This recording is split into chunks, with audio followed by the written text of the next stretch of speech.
ಇವತ್ತಿನ ಕಾರ್ಯಕ್ರಮದಲ್ಲಿ ಸ್ಪೀಕರ್ ಆಗಿ ಬಂದಿರುವಂತಹ ರೂಪಾ ವೆಂಕಟೇಶ್ ಅವರಿಗೆ ಸ್ವಾಗತ, ಸುಸ್ವಾಗತ. ಮೇಡಮ್, ಇವತ್ತು ತುಂಬಾ ಒಳ್ಳೆಯ ವಿಷಯವನ್ನ ಹೊತ್ತು ತಂದಿದ್ದಾರೆ ಮೇಡಮ್ ಅವರು. ಯಾವ ವಿಷಯ ಅಂತ ಅವರ ಬಾಯಿನಲ್ಲೇ ಕೇಳೋಣ. ಅದರ ಒಂದು ಪ್ರತಿಯೊಂದು ಒಂದು ಜ್ಞಾನವನ್ನ ನಾವೆಲ್ಲರೂ ಪಡ್ಕೊಳ್ಳೋಣ ಅಂತ ಹೇಳ್ತಾ, ಎಲ್ಲ ಆತ್ಮ ಬಂಧುಗಳು ಕಡೆವರೆಗೂ ಇಲ್ಲಿದ್ದು ಅವರು ಹೇಳುವಂತ ಪ್ರತಿಯೊಂದು ವಿಷಯವನ್ನ ನಾವು ಚರ್ಚಿಸೋ ಮಟ್ಟಿಗೆ ಹೋಗ್ತಾ ಜ್ಞಾನವನ್ನು ಪಡ್ಕೊಳ್ಳೋಣ ಅಂತ ಹೇಳ್ತಾ, madam, over to you. Thank you very much madam. ನನ್ನ ಎಲ್ಲ ಧ್ಯಾನ ಬಂಧುಗಳಿಗೆ ಕೂಡ ನನ್ನ ನಮನಗಳು.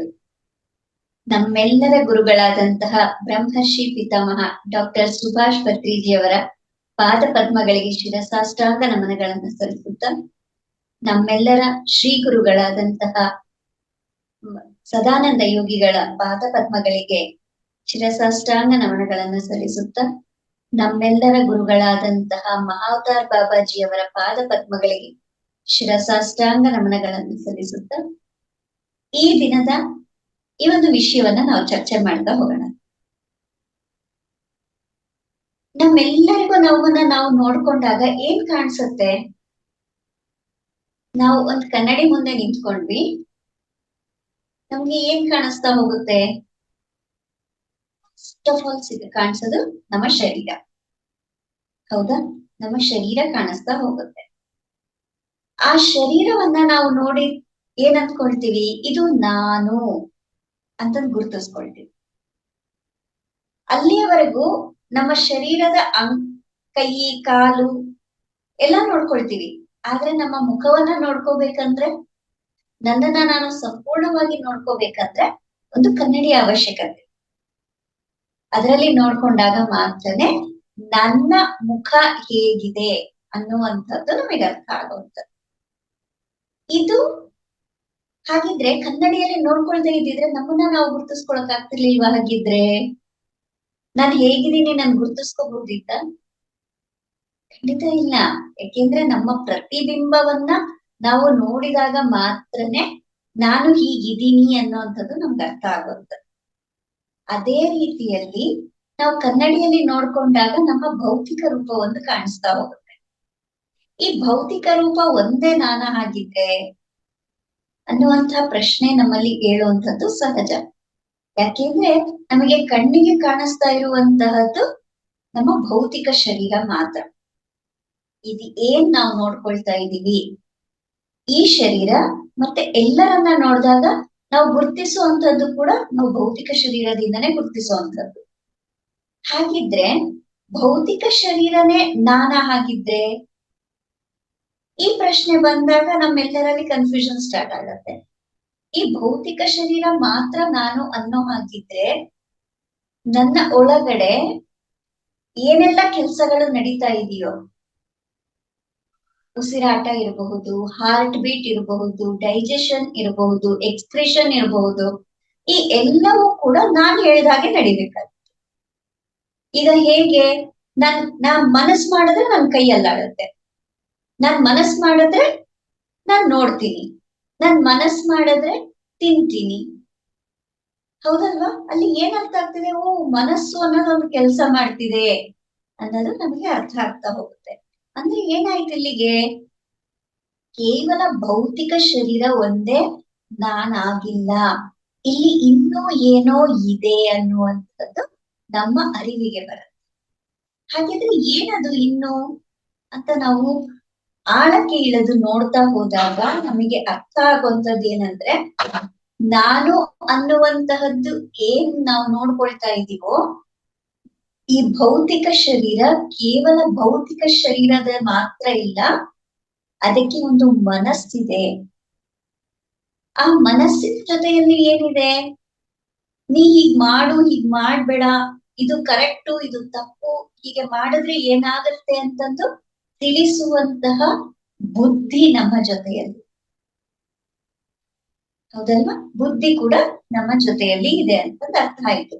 ಹಾಗಿದ್ರೆ ಶರೀರ, ಮನಸ್ಸು, ಬುದ್ಧಿ ಇಷ್ಟನ್ನ.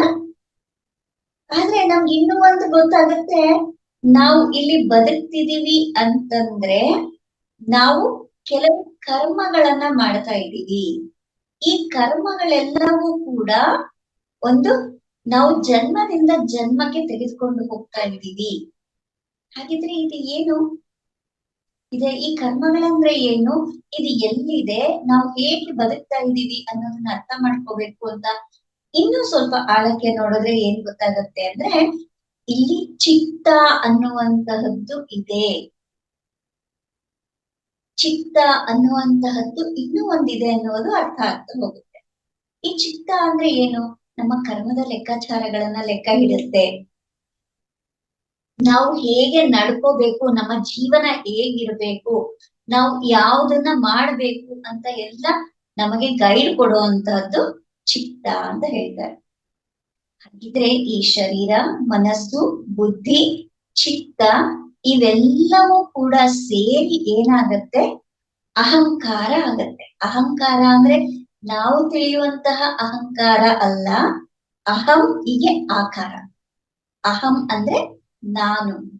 ನಾನುವಿಗೆ ಆಕಾರ ಕೊಡುವಂತಹ ಒಂದು ಪ್ರಕ್ರಿಯೆ ನಡಿಬೇಕು ಅಂತಂದ್ರೆ ನಮ್ಗೆ ಈ 5 ಅಂಶಗಳು ಕೂಡ ತುಂಬಾ ಇಂಪಾರ್ಟೆಂಟ್. ನಮ್ಮ ಭೌತಿಕ ಶರೀರ, ಮನಸ್ಸು, ಬುದ್ಧಿ, ಚಿತ್ತ ಮತ್ತು ಅಹಂಕಾರ. ಈ ಎಲ್ಲವೂ ಇದ್ದರೆ ಮಾತ್ರನೇ ನಾನು ಅನ್ನೋದು ಆಗತ್ತೆ. ಹಾಗಿದ್ರೆ ಈ ನಾನು ಅನ್ನೋದು ಬರೀ ಈ 5 ಈ 5 ಕೆಲ್ಸ ಮಾಡ್ಬೇಕಂದ್ರೆ ಶಕ್ತಿ ಬೇಕಲ್ವಾ? ಈ 5 ಸರಿಯಾಗಿ ಕೆಲಸ ಮಾಡ್ಬೇಕು ಅಂದ್ರೆ ಬೇಕಾಗಿರುವಂತಹ ಶಕ್ತಿ ಏನಿದೆ ಅದು ನಾನು.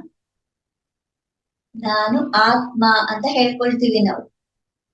ಹಾಗಿದ್ರೆ ಏನು ಆತ್ಮ ಅಂದ್ರೆ ಈ ಎಲ್ಲವನ್ನೂ ನಡೆಸ್ತಾ ಇರುವಂತಹ ಒಂದು ಚೈತನ್ಯ ಶಕ್ತಿಯೇ ನಾನು. ಇದನ್ನ ನಾವು ಯಾವಾಗ ಅರ್ಥ ಮಾಡ್ಕೊಳ್ತೀವೋ ಆಗ ನಾನು ಅಂದ್ರೆ ಏನು ಅನ್ನೋದ್ರ ಹಿಂದೆ ನಾವು ಹೊರಡೋದಕ್ಕೆ ಪ್ರಾರಂಭ ಮಾಡ್ತೀವಿ. ಇದುವರೆಗೂ ನನ್ನ ಶರೀರ ನಾನಿರಬಹುದು, ಮನಸ್ಸು ನಾನಿರಬಹುದು, ಬುದ್ಧಿ ನಾನಿರಬಹುದು, ಚಿತ್ತ ನಾನಿರಬಹುದು, ಅಹಂಕಾರ ನಾನಿರಬಹುದು ಅಂತ ಅಂದುಕೊಳ್ತಾ ಇದ್ವಿ. ಆದ್ರೆ ಅದನ್ನ ಸರಿಯಾಗಿ ನಾವು ಅರ್ಥ ಮಾಡ್ಕೊಳ್ತಾ ಹೋದಾಗ ನಮ್ಮ ಅರಿವಿಗೆ ಬರುವಂತಹದ್ದು ಇದೆಲ್ಲವನ್ನ ನಡೆಸುವಂತಹ ಒಂದು ಚೈತನ್ಯ ಶಕ್ತಿ ನಾನು ಅನ್ನೋದು ನಮ್ಮ ಅರಿವಿಗೆ ಬರುತ್ತೆ. ಆದ್ರೆ ಅರಿವಿಗೆ ಬಂದಾಕ್ಷಣ ಅದು ಸಂಪೂರ್ಣ ಅಲ್ಲ. ಅದನ್ನ ಅನುಭವಿಸಬೇಕು. ಅದರ ಅನುಭವವನ್ನ ನಾವು ಪಡಿಬೇಕು. ಅದರ ಅನುಭೂತಿಯನ್ನ ನಾವು ಪಡಿಬೇಕು. ಆಗ ಅದು ನಾನು ಅಂತ ಸಂಪೂರ್ಣವಾಗಿ ಒಪ್ಪಿಕೊಳ್ಳೋದಕ್ಕೆ ನಾವು ಒಳಗಡೆಯಿಂದ ತಯಾರಾಗ್ತೀವಿ. ಇವಾಗ ನಾವು ಧ್ಯಾನ ಮಾಡ್ತಿದೀವಿ ಅಂದ ತಕ್ಷಣ ನಾವ್ ಎಲ್ಲರಿಗೂ ಹೇಳ್ಕೊಳ್ತೀವಿ, ನಮ್ಗೆಲ್ಲರಿಗೂ ಗೊತ್ತಿದೆ ನಾನು ಶರೀರ ಮಾತ್ರ ಅಲ್ಲ, ನಾನು ಆತ್ಮ ಅಂತಂದೇಳಿ ಡೈರೆಕ್ಟ್ ಆಗಿ ಹೇಳ್ಬಿಡ್ತೀವಿ. ಆದ್ರೆ ಯಾರು ನೀನು ಆತ್ಮಾನುಭೂತಿಯನ್ನ ಪಡೆದಿದ್ಯಾ ಹಾಗಿದ್ರೆ ಅಂದಾಗ ನಮ್ಮ ಒಳಗಡೆ ಕ್ವಶನ್ ಮಾರ್ಕ್ ಶುರುವಾಗತ್ತೆ. ಓ ಹೌದು, ಇದರ ಅನುಭೂತಿ ನನಗೆ ಹೇಗಿರುತ್ತೆ ಅನ್ನೋದು ಗೊತ್ತಿಲ್ಲ ಅನ್ನೋದು ನಮ್ಗೆ ಅರ್ಥ ಆಗ್ತಾ ಹೋಗುತ್ತೆ. ಮತ್ತೆ ಹೇಗೆ ತಿಳ್ಕೊಳ್ಳೋದು ಇದರ ಅನುಭೂತಿಯನ್ನ ಅಂತಂದಾಗ ನಾನು ಯಾರು ಅನ್ನುವಂತಹ ಪ್ರಶ್ನೆಯ ಹಿಂದೆ ನಾವು ಓಡೋದಕ್ಕೆ ಪ್ರಾರಂಭ ಮಾಡ್ತೀವಿ. ಆ ಪ್ರಶ್ನೆ ಒಮ್ಮೆ ಮನಸ್ಸಿನಲ್ಲಿ ಶುರುವಾದ್ರೆ ಅದಕ್ಕಿಂತ ಮಿಗಿಲಾದ ಒಂದು ಜ್ಞಾನ ಇನ್ಯಾವುದೂ ಇಲ್ಲ. ಅದು ಪ್ರಾರಂಭ ಆಗ್ಬೇಕು. ಆ ತಪನ ಪ್ರಾರಂಭ ಆಗ್ಬೇಕು. ಹೌದು, ನಾನು ಸ್ವಯಂ ನಾನು ಯಾರು ಅನ್ನೋ ಅನುಭೂತಿಯನ್ನ ಪಡಿಬೇಕು. ಅದನ್ನ ಅರ್ಥ ಮಾಡ್ಕೋಬೇಕು, ಫೀಲ್ ಮಾಡ್ಬೇಕು ಅನ್ನುವಂತ ತಪನ ನಮ್ಮಲ್ಲಿ ಪ್ರಾರಂಭ ಆದಾಗ ನಮ್ಮನ್ನ ನಾವು ಪದರವಾಗಿ ನೋಡ್ಕೊಳ್ತಾ ಹೋಗ್ತೀವಿ.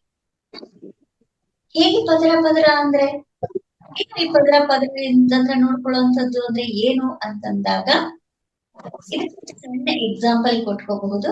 ನಾವು ಒಂದು ಈರುಳ್ಳಿಯನ್ನ ನೋಡ್ತೀವಿ. ಈರುಳ್ಳಿ ಸಹಜವಾಗಿ ಎಲ್ಲರೂ ನೋಡಿದ್ದೀರಾ. ಈ ಈರುಳ್ಳಿ ಹೇಗಿರುತ್ತೆ? ಒಂದರ ಮೇಲೆ ಲೇಯರ್ಗಳು ಇರುತ್ತೆ. ಈ ಲೇಯರ್ಗಳನ್ನ ತೆಗಿತಾ ಒಂದೊಂದೇ ಲೇಯರ್ ತೆಗಿತಾ ಹೋದ್ರೆ ಏನ್ ಸಿಗುತ್ತೆ? ಏನೂ ಸಿಕ್ಕಲ್ಲ. ಕಟ್ಟ ಕಡೆಯದಾಗಿ ಖಾಲಿ ಆಗುತ್ತೆ ಅಷ್ಟೇ. ಆ ಲೇಯರ್ಗಳು ಖಾಲಿ ಆಗುತ್ತೆ. ಅದೇ ರೀತಿಯಲ್ಲಿ ನಾನು ಯಾರು ಅನ್ನುವಂತಹದ್ದನ್ನ ನಾವು ಹುಡುಕೊಂಡು ಹೊರಟಾಗ ನಮಗೆ ಸಿಗುವಂತಹದ್ದು ಕೂಡ ಈ ಪದರಗಳಂತಹ ಉತ್ತರ. ಏನು ಏನು ಅಂತಂದ್ರೆ, ನಾನು ಅನ್ನುವಂತಹ ವಸ್ತು ಏನಿದೆ, ಚೈತನ್ಯ ಏನಿದೆ, ಇದು ಕೇವಲ ಈ ಭೌತಿಕ ಶರೀರವಾಗಿ ಮಾತ್ರ ರೂಪುಗೊಂಡಿಲ್ಲ. ಈ ಭೌತಿಕ ಶರೀರ ಇಲ್ಲಿ ಇದೆ ಅಂತಂದಾಗ ಈ ಭೌತಿಕ ಶರೀರದ ಜೊತೆಯಲ್ಲಿ ಇನ್ನೂ 6 ಶರೀರಗಳನ್ನ ಹೊದಿಸಿಕೊಂಡು ಇಲ್ಲಿ ಕೆಲಸವನ್ನ ನಾನು ಮಾಡ್ತಾ ಇದ್ದೀನಿ ಅನ್ನುವಂತಹ ಅರಿವು ನಮ್ಗೆ ಪ್ರಾರಂಭ ಆಗುತ್ತೆ. ಹಾಗಿದ್ರೆ ಹೇಗೆ? ಇಲ್ಲಿ ನಾನ್ ನೋಡ್ಕೊಳ್ಳೋದಿಕ್ಕೇನೋ ನನ್ನ ಶರೀರ ಒಂದೇ ಕಾಣಿಸ್ತಾ ಇದೆ, ಮತ್ತೆ ಹೆಂಗ್ ಗೊತ್ತಾಗತ್ತೆ ಅಂತಂದ್ರೆ, ನಮ್ಮನ್ನ ನಾವು ಗುರುತಿಸ್ಕೊಳ್ತಾ ಹೋದಾಗ ಹೆಚ್ಚು ನಾವು ಬೇರೆ ಏನು ಬೇಡ, ಇದಕ್ಕೆ ಒಂದು ಎಕ್ಸಾಂಪಲ್, ಒಂದು ಪ್ರೂಫ್ ಸಮೇತ ಹೇಳ್ಬಹುದು ಅಂತಂದ್ರೆ, ನಮ್ಮ 2 ಕೈಗಳನ್ನ ಹತ್ತಿರ ತಂದಾಗ, ಟಚ್ ಮಾಡುವಂತದ್ದಲ್ಲ, ಹತ್ತಿರ ತಂದಾಗ, ಒಂದಕ್ಕೊಂದು ಹತ್ತಿರ ತಂದಾಗ ಅಲ್ಲಿ ಮಧ್ಯದ ಕೈನ ಅಂಗೈಯಿನ ಮಧ್ಯದಲ್ಲಿ ನಮಗೆ ಶಕ್ತಿಯ ಇರುವಿಕೆ ಅನ್ನುವಂಥದ್ದು, ಏನೋ ಒಂದು ಜುಮ್ ಅಂತ ಎಳಿತಾ ಇರುವಂತದ್ದು, ಏನೋ ಒಂದು ಅಟ್ರಾಕ್ಟ್ ಮಾಡ್ತಾ ಇರುವಂತಹ ಅನುಭೂತಿ ನಮ್ಗೆ ಉಂಟಾಗ್ತಾ ಹೋಗುತ್ತೆ. ಯಾಕೆ ಹೀಗೆ? ನಾವು 2 ಕೈ ಟಚ್ ಮಾಡಿಲ್ಲ, ಆದ್ರೆ ಯಾಕೆ ಈ ಫೀಲಿಂಗ್ ಆಗ್ತಿದೆ ಅನ್ನೋದನ್ನ ಗಮನಿಸ್ಕೊಂಡಾಗ ಅರಿವಿಗೆ ಬರುವಂತಹದ್ದು ಅಲ್ಲಿ ಒಂದು ಶಕ್ತಿ ಕ್ಷೇತ್ರ ಅನ್ನುವಂತಹದ್ದು ಇದೆ, ಅಲ್ಲಿ ಶಕ್ತಿ ವಹಿಸ್ತಾ ಇದೆ ಅನ್ನುವಂಥದ್ದು ನಮ್ಗೆ ಅರ್ಥ ಆಗುತ್ತೆ.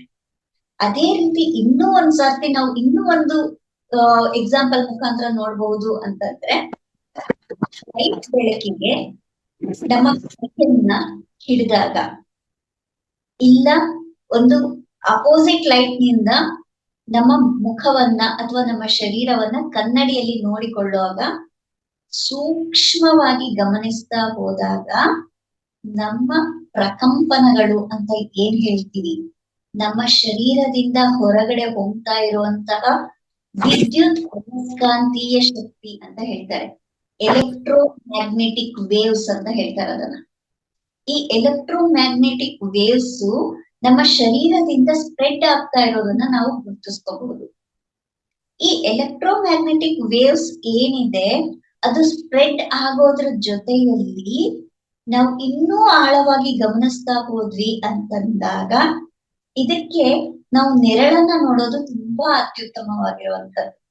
ನಮ್ಮ ನೆರಳನ್ನ ನಾವು ಯಾವತ್ತೂ ಗಮನಿಸ್ಕೊಳ್ಳೋದಕ್ಕೆ ಹೋಗೋದಿಲ್ಲ, ಆದ್ರೆ ಗಮನಿಸಿ ನೋಡಿ ನಮ್ಮ ನೆರಳು ಹೇಗೆ ಇರುತ್ತೆ ಅಂದ್ರೆ, ನಮ್ಮ ಶರೀರ ಎಷ್ಟಿರುತ್ತೋ ಹೇಗಿರುತ್ತೋ ಅದರ ಆಕಾರ ಅಷ್ಟೇ ಇದ್ರೂ ಸಹಿತ ಅದರ ಪಕ್ಕದಲ್ಲಿ ಲೇಯರ್ಸ್ ಕಾಣ್ತಾ ಇರತ್ತೆ, ಪದರಗಳನ್ನ ನಾವು ಗುರುತಿಸಬಹುದು. ಅಲ್ಲಿ ಒಂದೇ, ನಾನ್ ಇರೋ ಶರೀರ ಒಂದೇ, ಆದ್ರೆ ನೆರಳಿನಲ್ಲಿ 2-3 ಲೇಯರ್ಗಳು ಕಾಣಿಸ್ತಾ ಹೋಗುತ್ತೆ. ಏನಿದು, ಯಾಕೆ ಹೀಗೆ ಲೇಯರ್ಗಳು ಅಂತಂದ್ರೆ, ಇದನ್ನೇ ಹೇಳುವಂತದ್ದು ಈ ಭೌತಿಕ ಶರೀರದ ಜೊತೆಯಲ್ಲಿ ಇನ್ನು 6 ಶರೀರಗಳು ನಾವು ಹೊದ್ದುಕೊಂಡಿದೀವಿ. ಯಾವ್ಯಾವ್ದು ಹಾಗಿದ್ರೆ? ಈ ಭೌತಿಕ ಶರೀರ ಅನ್ನುವಂಥದ್ದು ಯಾವುದರ ಮೇಲೆ ಡಿಪೆಂಡ್ ಆಗಿದೆ? ಈ ಭೌತಿಕ ಶರೀರ ಅನ್ನುವಂಥದ್ದು ಆಹಾರದ ಮೇಲೆ ಡಿಪೆಂಡ್ ಆಗಿದೆ.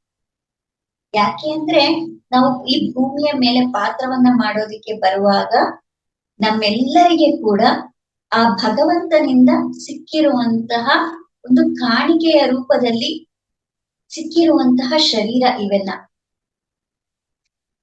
ಈ ಭೂಮಿಯ ರೂಲ್ಸ್ ಹೇಗಿದೆ ಅಂದ್ರೆ, ಶರೀರಧಾರಿಯಾಗಿ ಬಂದ್ರೆ, ಫಿಸಿಕಲ್ ಬಾಡಿ ಇದ್ರೆ ಮಾತ್ರನೇ ಈ ಭೂಮಿಯ ಮೇಲೆ ಪಾತ್ರ ಮಾಡೋದಕ್ಕೆ ಸಾಧ್ಯ ಅನ್ನುವಂತಹ ಭೂಮಿಯ ಒಂದು ರೂಲ್ಸ್.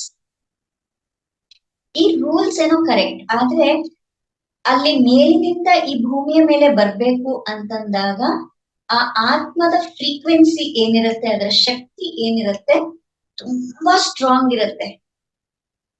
ತುಂಬಾ ಸ್ಟ್ರಾಂಗ್ ಇರೋದ್ರಿಂದ ಈ ಭೂಮಿ ಮೇಲೆ ಅಷ್ಟು ಸ್ಟ್ರಾಂಗ್ ಆಗಿರುವಂತ ಎನರ್ಜೀಸ್ ನಿಲ್ಲೋದಿಕ್ಕೆ ಸಾಧ್ಯ ಆಗೋದಿಲ್ಲ.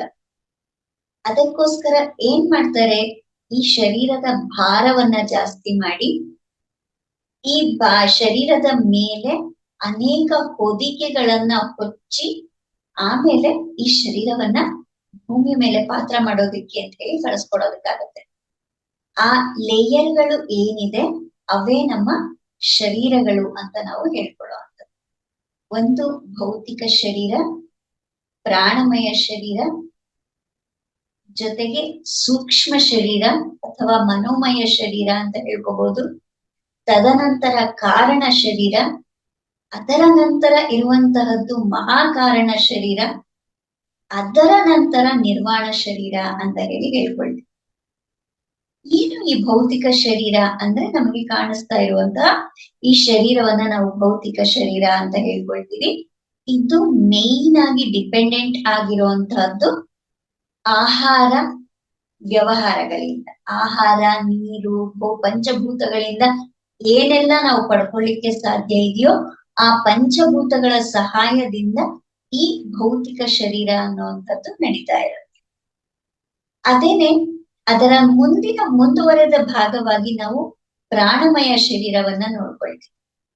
ಪ್ರಾಣಮಯ ಶರೀರ ಅಂದ್ರೆ ಏನು?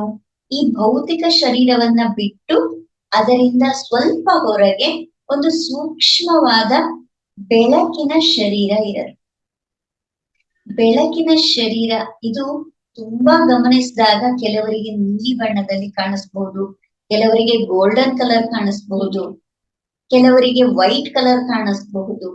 ಹೀಗೆ ಅನೇಕ ಬಣ್ಣಗಳನ್ನ ಪ್ರತಿಬಿಂಬಿಸ್ತಾ ಇರುತ್ತೆ ಈ ಪ್ರಾಣಮಯ ಶರೀರ ಅನ್ನೋಂಥದ್ದು. ಯಾಕೆ ಹಿಂಗೆ ಡಿಫ್ರೆಂಟ್ ಕಲರ್ಸ್ ಕಾಣಿಸುತ್ತೆ ಅಂತಂದ್ರೆ, ಪ್ರಾಣಮಯ ಶರೀರ ಅನ್ನೋದನ್ನ ನಾವು ಆ ಹೆಸರಲ್ಲೇ ಕಂಡುಕೋಬಹುದು. ಪ್ರಾಣ ಶಕ್ತಿಯ ಜೊತೆಯಲ್ಲಿ ಕನೆಕ್ಟೆಡ್ ಆಗಿರುವಂತಹ ಶರೀರ. ಈ ಭೌತಿಕ ಶರೀರ ಹೇಗೆ ಪಂಚಭೂತಗಳ ಜೊತೆ ಕನೆಕ್ಟೆಡ್ ಆಗಿದೆಯೋ ಅದೇ ರೀತಿಯಲ್ಲಿ ಪ್ರಾಣಮಯ ಶರೀರ ಅನ್ನುವಂತಹದ್ದು ವಿಶ್ವ ಪ್ರಾಣ ಶಕ್ತಿಯ ಜೊತೆಯಲ್ಲಿ ಹೊಂದಿಕೊಂಡಿರುವಂತಹ ಶರೀರ. ನಾವು ಧ್ಯಾನ ಮಾಡುವಾಗ ಹೇಳ್ಕೊಳ್ತೀವಲ್ಲ, ವಿಶ್ವ ಪ್ರಾಣ ಶಕ್ತಿಯನ್ನ ನಾವು ನಮ್ಮ ಸಹಸ್ರಾರದಿಂದ ತೆಗೆದುಕೊಳ್ತೀವಿ, ನಮ್ಮ ಉಸಿರಿನ ಜೊತೆಯಲ್ಲಿ ನಾವು ವಿಶ್ವ ಪ್ರಾಣ ಶಕ್ತಿಯನ್ನ ತೆಗೆದುಕೊಳ್ತೀವಿ. ಈ ಮಾತುಗಳನ್ನ ಎಲ್ಲರೂ ಕೇಳಿದೀವಿ. ಈ ಉಸಿರಿನ ಜೊತೆಯಲ್ಲಿ ತೆಗೆದುಕೊಳ್ಳುವಂತಹ ಪ್ರಾಣ ಶಕ್ತಿ, ಪ್ರಾಣವಾಯು ಅಂತ ಹೇಳ್ಬಹುದು, ಅದು ಎಲ್ಲಿಗೆ ಕನೆಕ್ಟ್ ಆಗುತ್ತೆ ಅಂದ್ರೆ ನಮ್ಮ ಪ್ರಾಣಮಯ ಶರೀರಕ್ಕೆ ಕನೆಕ್ಟ್ ಆಗಿರುತ್ತೆ. ಯಾವಾಗ ನಾವು ತೆಗೆದುಕೊಳ್ಳುವಂತಹ ಈ ಚೈತನ್ಯ ಶಕ್ತಿಯಲ್ಲಿ ಡಿಫ್ರೆನ್ಸ್ ಆಗತ್ತೋ, ಅದು ಇಂಬ್ಯಾಲೆನ್ಸ್ ಆಗತ್ತೋ, ಆಗ ನಮ್ಮ ಭೌತಿಕ ಶರೀರಕ್ಕೆ ಕಾಯಿಲೆಗಳು ಅನ್ನುವಂಥದ್ದು ಬರ್ತಾ ಹೋಗುತ್ತೆ. ಹಾಗಾಗಿ ನಮ್ಮ ಪ್ರಾಣಮಯ ಶರೀರ ಎಷ್ಟು ಆಕ್ಟಿವ್ ಆಗಿದ್ರೆ, ಎಷ್ಟು ಪ್ರಾಣವಾಯುವನ್ನ ಸರಿಯಾದ ರೀತಿಯಲ್ಲಿ ತೆಗೆದುಕೊಳ್ತಾ ಇದ್ರೆ ನಮ್ಮ ಭೌತಿಕ ಶರೀರ ಅನ್ನುವಂಥದ್ದು ಅದ್ಭುತವಾಗಿ ಕೆಲಸ ನಿರ್ವಹಿಸ್ತಾ ಇರುತ್ತೆ. ಇನ್ನ ತದನಂತರದ ಶರೀರವನ್ನ ನೋಡ್ತಾ ಹೋಯ್ತು ಅಂದ್ರೆ ಸೂಕ್ಷ್ಮ ಶರೀರ ಅಂತ ಹೇಳ್ಕೋಬಹುದು, ಅಥವಾ ಇದಕ್ಕೆ ಇನ್ನೂ ಒಂದು ಹೇಳ್ಬಹುದು ಮನೋಮಯ ಶರೀರ ಅಂತ ಹೇಳಿ ಕೂಡ ಹೇಳ್ಕೋಬಹುದು. ಇಲ್ಲೂ ಹೆಸರೇ ಹೇಳೋ ಹಾಗೆ ಮನೋಮಯ ಶರೀರ ಅಂದ್ರೆ ಮನಸ್ಸಿಗೆ ಸಂಬಂಧಪಟ್ಟಿರುವಂತಹದ್ದು. ಮನಸ್ಸು ಅಂದ್ರೇನೆ ನಮ್ಮೆಲ್ಲರಿಗೆ ಗೊತ್ತು ಮನಸ್ಸು ಅಂದ್ರೆ ಏನು ಅಂತ ಹೇಳಿ. ಆ ಮನಸ್ಸಿಗೆ ಸಂಬಂಧಪಟ್ಟಂತಹ ಶರೀರ ಏನಿದೆ, ಇಲ್ಲಿ ನಮ್ಮ ಕರ್ಮಗಳೆಲ್ಲ ಕೂಡ, ಕರ್ಮಗಳ ಲೆಕ್ಕಾಚಾರಗಳು, ಕರ್ಮದ ವಿಧಿಗಳು ಇವೆಲ್ಲವೂ ಕೂಡ ರೆಕಾರ್ಡೆಡ್ ಆಗಿರುತ್ತೆ ನಮ್ಮ ಮನೋಮಯ ಕೋಶದಲ್ಲಿ. ಅದಕ್ಕೋಸ್ಕರನೇ ನಮ್ಮ ಮನಸ್ಸಿನ ಭಾವನೆಗಳು, ನಮ್ಮ ಹಿಂದಿನ ಕರ್ಮಗಳು ಎಲ್ಲದರ ಆಧಾರದ ಮೇಲೆ ನಮ್ಮ ಈ ಶರೀರ ಕಾರ್ಯವನ್ನ ನಿರ್ವಹಿಸ್ತಾ ಇರುತ್ತೆ. ನಮ್ಮ ಮನಸ್ಸು ಹೇಗಿದ್ರೆ ಅದಕ್ಕೆ ತಕ್ಕನಾಗಿ ನಮ್ಮ ಭೌತಿಕ ಶರೀರ ಕೂಡ ರೆಸ್ಪಾಂಡ್ ಆಗ್ತಾ ಇರುತ್ತೆ. ಇದು ನಮ್ಮ ಮನೋಮಯ ಶರೀರ. ಇಲ್ಲಿ ಕರ್ಮಗಳ ಜೊತೆಯಲ್ಲಿ ಇನ್ನೂ ಒಂದು ವಿಚಾರ ಅಂತಂದ್ರೆ ನಮ್ಮ ಹಳೆಯ ಜನ್ಮಗಳ ಜ್ಞಾಪಕಗಳು. ಕರ್ಮ ಅಂದ್ರೆ ಇನ್ನೇನು ಅಲ್ಲ, ನಮ್ಮ ಹಳೆಯ ಜನ್ಮಗಳ ಜ್ಞಾಪಕಗಳನ್ನ ಕರ್ಮ ಅಂತ ಹೇಳ್ತೀವಿ. ಈ ಹಳೆಯ ಜನ್ಮದ ಜ್ಞಾಪಕಗಳು ಏನಕ್ಕಿರುತ್ತೆ, ಇದು ಅವಶ್ಯಕತೆ ಇದೆಯಾ ಅಂತ ನಾವು ಅನ್ಕೊಂಡಾಗ ನಮ್ಗೆ ಖಂಡಿತ ಇದೆ. ಯಾಕೆಂದ್ರೆ ಇವತ್ತು ನಾವು ಈ ಪಾತ್ರವನ್ನ ಮಾಡ್ತಾ ಇದ್ದೀವಿ ಅಂತಂದಾಗ ಈ ಪಾತ್ರದಲ್ಲಿ ಎಷ್ಟೋ ವಿಚಾರಗಳನ್ನ ಕಲಿತೀವಿ. ಈಗ ನಾನು ರೂಪ ಆಗಿದ್ದೀನಿ. ರೂಪನ ಪಾತ್ರವನ್ನ ಮಾಡುವಾಗ ಬಹಳಷ್ಟು ಅನುಭವಗಳನ್ನ ನಾನು ಪಡ್ಕೊಂಡಿರ್ತೀನಿ. ಅದು ಒಳ್ಳೆಯದ್ದೋ ಕೆಟ್ಟದ್ದೋ ಅವಶ್ಯಕತೆ ಇರೋದು ಇಲ್ಲದೆ ಇರೋಂಥದ್ದು ಇದು ಲೆಕ್ಕ ಅಲ್ಲ. ಎಲ್ಲಾ ರೀತಿಯ ಅನುಭವಗಳನ್ನ ಶೇಖರಿಸಿ ಇಟ್ಕೊಂಡಿರ್ತೀನಿ. ಮುಂದಿನ ಈ ಶರೀರವನ್ನ ಬಿಟ್ಟೆ, ರೂಪ ಅನ್ನುವಂತಹ ಈ ಶರೀರವನ್ನ ಬಿಟ್ಟು ಮತ್ತೆ ಮುಂದೆ ಇನ್ನೊಂದು ಶರೀರವನ್ನ ತೆಗೆದುಕೊಳ್ತೀವಿ. ಆವಾಗ ಈ ಶರೀರವನ್ನ ಬಿಡುವಾಗ ಏನ್ ಮಾಡ್ತೀವಿ ಮುಖ್ಯವಾಗಿ ಅಂತಂದ್ರೆ, ಭೌತಿಕ ಶರೀರವನ್ನ ಇಲ್ಲೇ ಬಿಡ್ತೀವಿ.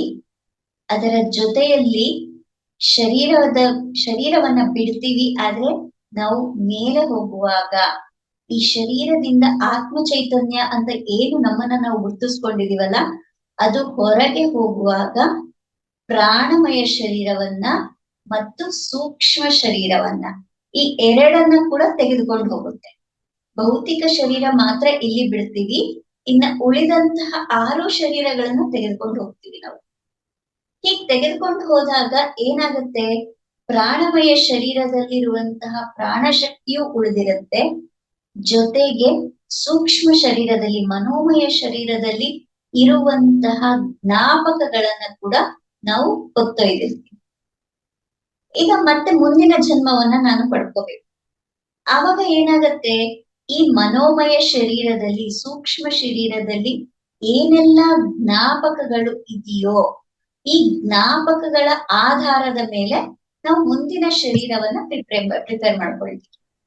ಮುಂದಿನ ಜನ್ಮದಲ್ಲಿ ನಾನು ಏನಾಗ್ಬೇಕು, ಹೇಗಿರ್ಬೇಕು, ಏನು ನನಗ್ ಸಿಗ್ಬೇಕು, ಯಾರು ನನ್ನ ಸ್ನೇಹಿತರಾಗ್ಬೇಕು, ಈ ಎಲ್ಲ ಜ್ಞಾನವನ್ನ ನಾವು ಪ್ರಿಪ್ರೇಷನ್ ಮಾಡ್ಕೊಳ್ಳುವಂಥದ್ದೇ ನಮ್ಮ ಮನೋಮಯ ಶರೀರದಲ್ಲಿ ರೆಕಾರ್ಡ್ ಆಗಿರುವಂತಹ ಆ ನೆನಪುಗಳ ಆಧಾರದ ಮೇಲೆ ನಾವು ಪ್ರಿಪೇರ್ ಮಾಡ್ಕೊಳ್ಳಿ. ಇದೆಲ್ಲ ಆಯ್ತು. ಈ ಎಲ್ಲವನ್ನೂ ಅರ್ಥ ಮಾಡ್ಕೊಂಡ್ವಿ ನಾವು. ಇನ್ನು ಮುಂದಿನ ಶರೀರ ಕಾರಣ ಶರೀರಕ್ಕೆ ನಾವು ಹೋಗ್ಬೇಕು. ಏನಾಗತ್ತೆ, ಈ ಕಾರಣ ಶರೀರ ಅಂದ್ರೆ ಏನು?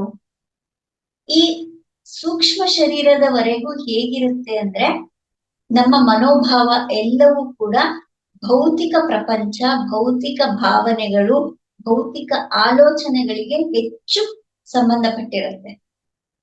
ಆದ್ರೆ ಈ ಕಾರಣ ಶರೀರ ಅನ್ನುವಂತಹದ್ದು ನಮ್ಮ ಆಧ್ಯಾತ್ಮಿಕತೆಗೆ ಸಂಬಂಧಪಟ್ಟಿರುತ್ತೆ. ಆಧ್ಯಾತ್ಮಿಕತೆ ಅಂದ್ರೆ ಏನು? ಆತ್ಮದ ವಿಚಾರಗಳು. ಆತ್ಮದ ವಿಚಾರಗಳನ್ನ ಅರ್ಥ ಮಾಡಿಕೊಳ್ಳುವಂತಹ ಸನ್ನಿವೇಶಗಳು ಏನ್ ಇದೆಯೋ ಅವೆಲ್ಲವೂ ಕೂಡ ಕಾರಣ ಶರೀರಕ್ಕೆ ಸಂಬಂಧಪಟ್ಟಿರುವಂತದ್ದು. ನಮ್ಮ ಕಾರಣ ಶರೀರ ಅಂದರೇನೆ ನಾವು ಆಧ್ಯಾತ್ಮಿಕತೆಯಲ್ಲಿ ಹೆಜ್ಜೆ ಇಡುವಂತಹ ಒಂದು ಅಂಶ. ಇನ್ನೂ ಹೇಳ್ಕೋಬೇಕಂದ್ರೆ, ಈ ಭೌತಿಕ ಶರೀರಕ್ಕೂ ಆಧ್ಯಾತ್ಮಿಕ ಶರೀರಕ್ಕೂ ಮಧ್ಯದಲ್ಲಿ ಇರುವಂತಹ ಸೇತುವೆ ಅಂತ ಕೂಡ ನಾವು ಹೇಳ್ಕೋಬಹುದು. ಅಂದ್ರೆ ಒಂದು ಹಂತದವರೆಗೆ ನಾವು ಜನ್ಮಗಳನ್ನ ತೆಗೆದುಕೊಂಡು ಬರ್ತಾ ಜನ್ಮ ಪ್ರಕ್ರಿಯೆಯಲ್ಲಿ ಬರ್ತಾ ಅದನ್ನ ನಾವು ಈಗ ಹೇಳ್ತಾರಲ್ವಾ, ಶೈಶವಾತ್ಮ, ಪ್ರೌಢಾತ್ಮ, ಯುವ ಆತ್ಮ, ವೃದ್ಧಾತ್ಮ ಅಂತ ಏನು ನಾವು ಬೈಫರ್ಕೇಶನ್ ಮಾಡ್ಕೊಳ್ತೀವೋ ಅದೇ ರೀತಿಯಲ್ಲಿ ಶೈಶವಾತ್ಮದಿಂದ ಮುಂದಕ್ಕೆ ಅಂದ್ರೆ ಆಧ್ಯಾತ್ಮಿಕತೆಯತ್ತ ನಾವು ಪ್ರಯಾಣ ಮಾಡ್ಬೇಕು ಅನ್ನುವಂತಹ ಮನೋಭಾವ ಯಾವಾಗ ಬೆಳೆಯುತ್ತೋ ಆಗ ಈ ಭೌತಿಕ ಶರೀರ, ಪ್ರಾಣಮಯ ಶರೀರ ಹಾಗೂ ಸೂಕ್ಷ್ಮ ಶರೀರ ಇವು ಕಂಪ್ಲೀಟ್ ಆಗಿ ಭೌತಿಕತೆಗೆ ಸಂಬಂಧಪಟ್ಟಿದ್ದಾದ್ರೆ, ಕಾರಣ ಶರೀರ ಅನ್ನುವಂತಹದ್ದು ಆಧ್ಯಾತ್ಮಿಕತೆಗೆ ಅಂದ್ರೆ ಆತ್ಮದ ಪಯಣದಲ್ಲಿ ಜೊತೆಯಲ್ಲಿ ಸೇರ್ಕೊಳ್ಳುವಂತಹದ್ದು. ಹಾಗಾಗಿ ಕಾರಣ ಶರೀರವನ್ನ ನಾವು ಯಾವಾಗ ಪಡ್ಕೊಳ್ತೀವಿ, ಯಾವಾಗ ಇದರ ಆಕ್ಟಿವೇಶನ್ ಮಾಡ್ಕೊಳ್ತೀವೋ ಅಂದ್ರೆ ಅದರ ಬಗ್ಗೆ ಅರಿವನ್ನ ಮೂಡಿಸ್ಕೊಳ್ತೀವೋ, ಆಧ್ಯಾತ್ಮಿಕತೆ ಈ ಜೀವನದಲ್ಲಿ ಈ ಶರೀರದಲ್ಲಿ ಇರ್ತಾನೆ ಆಧ್ಯಾತ್ಮಿಕತೆಯತ್ತ ನಮ್ಮ ಒಲವು ಹೋಗುತ್ತೋ ಆಗ ಕಾರಣ ಶರೀರ ಅನ್ನುವಂತಹದ್ದು ಜಾಗೃತಿ ಆಗ್ತಾ ಇರುತ್ತೆ. ಇರೋದು ಆಲ್ರೆಡಿ ಇರುತ್ತೆ, ಅದು ಇರೋದಿಲ್ಲ ಅಂತಲ್ಲ, ಆದ್ರೆ ಅದು ಜಾಗೃತಿಯಾಗಿ ಕೆಲಸ ಮಾಡುತ್ತೆ. ಜಾಗೃತವಾಗಿ ಕೆಲಸ ಮಾಡಿದಾಗ ಏನಾಯ್ತು, ಅಲ್ಲಿ ನಡೆಯುವಂತಹ ಪ್ರತಿಯೊಂದು ಪ್ರಕ್ರಿಯೆಯಲ್ಲಿ ಕೂಡ ನಮ್ಮನ್ನ ನಾವು ತೊಡಗಿಸ್ಕೊಳ್ತಾ ಹೋಗ್ತೀವಿ. ಕಾರಣ ಶರೀರದಲ್ಲಿ ಏನಿದೆ ಹಾಗಿದ್ರೆ, ಸೂಕ್ಷ್ಮ ಶರೀರದಲ್ಲಿ ನಮ್ಮ ಎಲ್ಲ ಕರ್ಮಗಳ ಲೆಕ್ಕಾಚಾರಗಳು ಸ್ಟಾಕ್ ಆಗಿದ್ರೆ, ನಮ್ಮ ಕಾರಣ ಶರೀರದಲ್ಲಿ ಏನಿದೆ, ನಾವು ಏನಕ್ಕೋಸ್ಕರ ಈ ಭೂಮಿ ಮೇಲೆ ಬಂದಿದೀವಿ, ಹಿಂದಿನ ಜನ್ಮದ ಕಂಟಿನ್ಯೂಷನ್ ಎಷ್ಟುವರೆಗೂ ನಾನು ಮಾಡಿದ್ದೀನಿ, ನೆಕ್ಸ್ಟ್ ಮುಂದಕ್ಕೆ ನಾನು ಏನ್ ಮಾಡ್ಬೇಕಾಗಿದೆ, ನನ್ನ ಮುಂದಿನ ಧ್ಯೇಯ ಏನು, ಮುಂದಿನ ಗುರಿ ಏನು, ನಾನು ಏನ್ ಮಾಡ್ಬೇಕಾಗಿದೆ ಅನ್ನುವಂತಹದ್ದನ್ನ ಪ್ರಿಪೇರ್ ಮಾಡುವಂತಹ ಒಂದು ಅದ್ಭುತ ಕ್ರಿಯೆ ನಡೆಯೋದೆ ನಮ್ಮ ಕಾರಣ ಶರೀರದಲ್ಲಿ. ಹೆಸರೇ ಹೇಳ್ತಾ ಹೋಗುತ್ತೆ, ಪ್ರತಿಯೊಂದು ಹೆಸರು ಕೂಡ ಅದು ಸೂಚಿಸ್ತಾ ಇದೆ, ಅದರ ಒಂದು ಕ್ರಿಯೆಯನ್ನ ಸೂಚಿಸ್ತಾ ಇದೆ.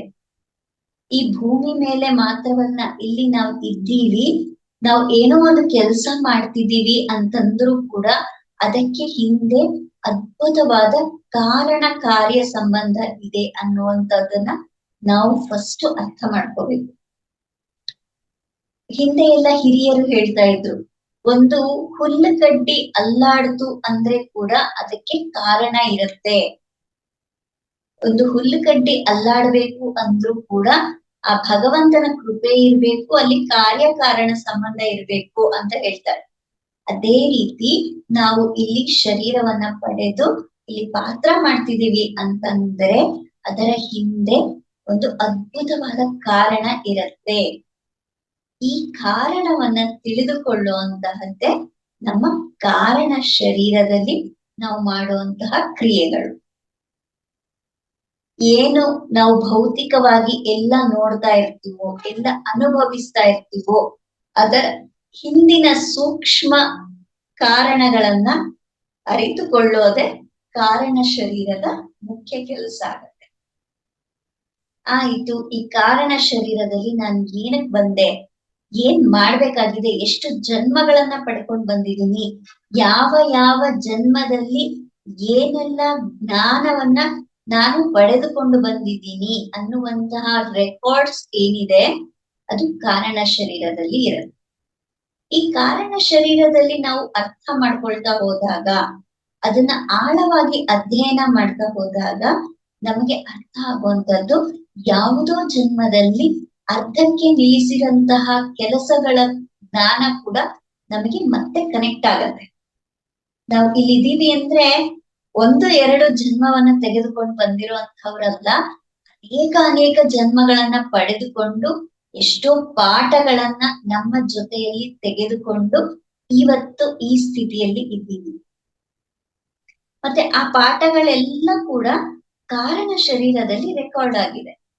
ಆ ಕಾರಣ ಶರೀರದಲ್ಲಿ ಇರುವಂತಹ ಆ ರೆಕಾರ್ಡ್ಗಳನ್ನ ಓಪನ್ ಮಾಡ್ಕೊಂಡು ನಾನು ಎಲ್ಲಿಗೆ ನಿಲ್ಸಿದ್ದೆ ನನ್ನ ವಿದ್ಯಾಭ್ಯಾಸವನ್ನ, ನಾನ್ 2ನೇ ಕ್ಲಾಸಿಗೆ ಬಿಟ್ಟಿದ್ನ, 3ನೇ ಕ್ಲಾಸಿಗೆ, ಭೌತಿಕವಾದ ವಿದ್ಯಾಭ್ಯಾಸ ಅಲ್ಲ, ಆತ್ಮದ ವಿದ್ಯಾಭ್ಯಾಸ. ಅರ್ಥ ಮಾಡ್ಕೊಳ್ಳಿ, ಭೌತಿಕವಾದ ವಿದ್ಯಾಭ್ಯಾಸದ ಕುರಿತು ಇಲ್ಲಿ ಮಾತಾಡ್ತಾ ಇಲ್ಲ, ಆಧ್ಯಾತ್ಮಿಕತೆಯ ಕುರಿತು ವಿದ್ಯಾಭ್ಯಾಸ ನಾನು ಎಲ್ಲಿಯವರೆಗೆ ಮುಂದುವರೆದಿದ್ದೀನಿ, ನಾನು ಎಷ್ಟನೇ ಕ್ಲಾಸ್ ವರ್ಗೂ ತಲುಪಿದೀನಿ ಅನ್ನುವಂತಹ ರೆಕಾರ್ಡ್ಸ್ ಏನಿದೆ ಅದನ್ನ ಓಪನ್ ಮಾಡ್ಕೊಂಡು ನಾವು ಅಲ್ಲಿಂದ ನೆಕ್ಸ್ಟ್ ಕಂಟಿನ್ಯೂಷನ್ ಮಾಡ್ಕೊಳ್ತಾ ಹೋಗ್ತೀವಿ. ಇದು ಕಾರಣ ಶರೀರದ ಮಹತ್ವ. ಇನ್ನು ಇದರ ಮುಂದಕ್ಕೆ ಹೋದ್ರೆ ಇನ್ನೂ ಒಂದು ಸಿಗುತ್ತೆ, ಮಹಾಕಾರಣ ಶರೀರ. ಏನು ಕಾರಣ ಏನೋ ತಿಳ್ಕೊಂಡೆ, ನಾನು ಇಲ್ಲಿ ಏನಕ್ಕಿದ್ದೀನಿ, ನಾನು ಏನ್ ವರ್ಕ್ ಮಾಡ್ಬೇಕಾಗಿದೆ ಇಲ್ಲಿ, ನಾನು ಆಧ್ಯಾತ್ಮಿಕತೆಯಲ್ಲಿ ಏನೆಲ್ಲ ಕ್ರಿಯೆಗಳನ್ನ ನಾನು ರೂಢಿಸ್ಕೋಬೇಕಾಗಿದೆ, ಅಭ್ಯಾಸ ಮಾಡ್ಬೇಕಾಗಿದೆ, ಆಧ್ಯಾತ್ಮಿಕತೆಯತ್ತ ನನ್ನ ಒಲವನ್ನ ಎಷ್ಟು ಮುಂದುವರಿಸ್ಕೋಬೇಕಾಗಿದೆ ಅನ್ನುವಂತಹ ವಿಚಾರಗಳು ಕಾರಣ ಶರೀರದಲ್ಲಿ ಅಡಗಿದ್ರೆ, ಮಹಾಕಾರಣ ಶರೀರದಲ್ಲಿ ಏನಾಗತ್ತೆ ಅಂತಂದ್ರೆ, ನಾವು ಏನೆಲ್ಲ ಪ್ರಕ್ರಿಯೆಗಳ ಮುಖಾಂತರ ಕಾರಣಗಳನ್ನ ತಿಳಿದುಕೊಂಡಿರ್ತೀವಲ್ವಾ, ಆ ಕಾರಣಗಳ ಮುಂದುವರಿದ ಸ್ವರೂಪವಾಗಿ ನಮಗೆ ಮಹಾಕಾರಣ ಶರೀರ ಕೆಲಸವನ್ನ ನಿರ್ವಹಿಸುತ್ತೆ.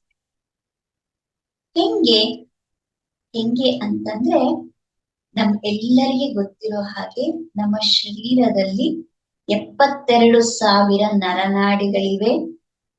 ಆ 72,000 ನರನಾಡಿಗಳ ಜಂಕ್ಷನ್ ಬಾಕ್ಸ್ಗಳು ಏನಿದೆ ಅದು ಚಕ್ರಗಳ ರೂಪದಲ್ಲಿ ನಾವು ಹೆಸರಿಸ್ಕೊಳ್ತಾ ಇದ್ದೀವಿ.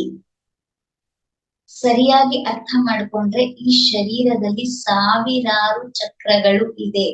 ಆದರೆ ಮುಖ್ಯವಾಗಿ ಕಾರ್ಯನಿರ್ವಹಿಸ್ತಾ ಇರುವಂತಹ, ಪ್ರತ್ಯೇಕವಾಗಿ ಪ್ರತಿಯೊಂದಕ್ಕೂ ಶಕ್ತಿಯನ್ನ ನೀಡ್ತಾ ಇರುವಂತಹ ನಮ್ಮ ಚಕ್ರಗಳ ಸಮೂಹ ಏನಿದೆ ಅದು 7 ಚಕ್ರಗಳು ಅಂತ ಹೇಳ್ಬೋದು.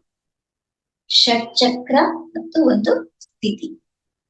ಮೂಲಾಧಾರ, ಸ್ವಾದಿಷ್ಠಾನ, ಮಣಿಪುರ, ಅನಾಹತ, ವಿಶುದ್ಧ, ಆಜ್ಞಾ ಹಾಗೂ ಸಹಸ್ರಾರ ಅಂತ ಏನು ನಾವು ಹೇಳ್ಕೊಳ್ತೀವೋ ಚಕ್ರಗಳನ್ನ, ಈ ಚಕ್ರಗಳೆಲ್ಲವೂ ಕೂಡ ಮಹಾಕಾರಣ ಶರೀರದ ಜೊತೆಯಲ್ಲಿ ತನ್ನ ಸ್ಥಿತಿಯನ್ನ, ತನ್ನ ಕಾರ್ಯವನ್ನ ಹಂಚಿಕೊಂಡಿರುತ್ತೆ.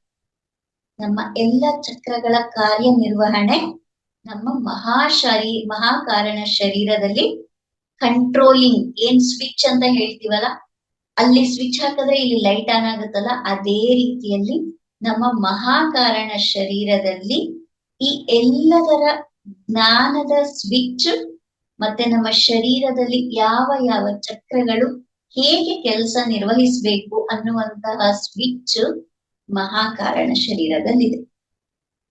ಮತ್ತೆ ಈ ಮಹಾಕಾರಣ ಶರೀರ ಏನ್ ಮಾಡತ್ತೆ? ಈ ಮಹಾಕಾರಣ ಶರೀರ ಅನ್ನುವಂತಹದ್ದು ನಮ್ಮ ಚಕ್ರಗಳನ್ನ ಬ್ಯಾಲೆನ್ಸ್ ಮಾಡೋದಕ್ಕೆ ಶುರು ಮಾಡುತ್ತೆ. ಯಾವಾಗ ನಮ್ಮನ್ನ ನಾವು ಧ್ಯಾನದಲ್ಲಿ ತೊಡಗಿಸ್ಕೊಂಡು ಹೆಚ್ಚು ಹೆಚ್ಚು ಆತ್ಮಾನುಭೂತಿಯ ಜೊತೆಯಲ್ಲಿ ನಾವು ಮುಂದೆ ನಡೀತಾ ಹೋದ ಹಾಗೆ, ಅವೇರ್ನೆಸ್ ಬೆಳೆಸ್ಕೊಂಡ ಹಾಗೆ, ಆ ಧ್ಯಾನದ ಅನುಭೂತಿಯನ್ನ ಅದ್ಭುತವಾಗಿ ಅನುಭವಿಸುವುದನ್ನ ಅಭ್ಯಾಸ ಮಾಡ್ತಾ ಹೋದಾಗ ನಮ್ಮ ಮಹಾಕಾರಣ ಶರೀರದ ಸ್ವಿಚ್ ಬೋರ್ಡ್ ಆಕ್ಟಿವೇಟ್ ಆಗುತ್ತೆ. ನಮ್ಮ ಚಕ್ರಗಳು ಏನಿದೆ, ನಾವು ಎಷ್ಟೋ ಸಾರ್ತಿ ಜನ್ಮಗಳನ್ನ ತೆಗೆದುಕೊಂಡು ಬರ್ತಾ ಏನಾಗೋಗಿದೆ, ಈ ಚಕ್ರಗಳೆಲ್ಲವೂ ಕೂಡ ಇಂಬ್ಯಾಲೆನ್ಸ್ ಆಗಿದೆ. ಇದು ಸದಾ ಒಂದು ಲಂಬ ರೇಖೆಯಲ್ಲಿ ಇರ್ಬೇಕಾಗಿರುವಂತಹ ಶಕ್ತಿ ಚೈತನ್ಯ ಇದು. ಇಲ್ಲಿ ಚಕ್ರಗಳು ಅಂತಂದ್ರೆ ಕೂಡ ಎಲ್ಲೋ ಏನೋ ಹಿಂಗ್ ಸುತ್ತಾ ಇರುತ್ತೆ ಅಂತಲ್ಲ, ಅಲ್ಲಿ ಒಂದು ಸರ್ಕ್ಯೂಟ್. ಇವಾಗ ಮನೆಗೆ ಒಂದು ವೈರಿಂಗ್ ಮಾಡಿಸ್ತೀವಿ, ವೈರಿಂಗ್ ಮಾಡಿಸಿದಾಗ ಎಲ್ಲ ವೈರ್ಗಳನ್ನು ಹಾಗೆ ಬಿಟ್ಬಿಡ್ತೀವ? ಇಲ್ಲ, ಹಾಲಿಗೆ ಸಂಬಂಧಪಟ್ಟಂತಹ ವೈರ್ಗಳನ್ನೆಲ್ಲ ಒಂದು ಕಡೆ ಸರ್ಕ್ಯೂಟ್ ಮಾಡಿ ಅದಕ್ಕೆ ಒಂದು ಸ್ವಿಚ್ ಬಾಕ್ಸ್ ಅಂತ ಇಡ್ತೀವಿ. ಅಡಿಗೆ ಮನೆಗೆ ಸಂಬಂಧಪಟ್ಟಂತಹ AEH ಇರ್ಬಹುದು, ಫ್ರಿಜ್ ಇರ್ಬಹುದು, ವಾಟರ್ ಫಿಲ್ಟರ್ ಇರ್ಬಹುದು, ಈ ಎಲ್ಲ ಕನೆಕ್ಷನ್ ಅನ್ನ ತೆಗೆದುಕೊಂಡು ಒಂದು ಸರ್ಕ್ಯೂಟ್ ಅಂತ ಮಾಡ್ತೀವಿ.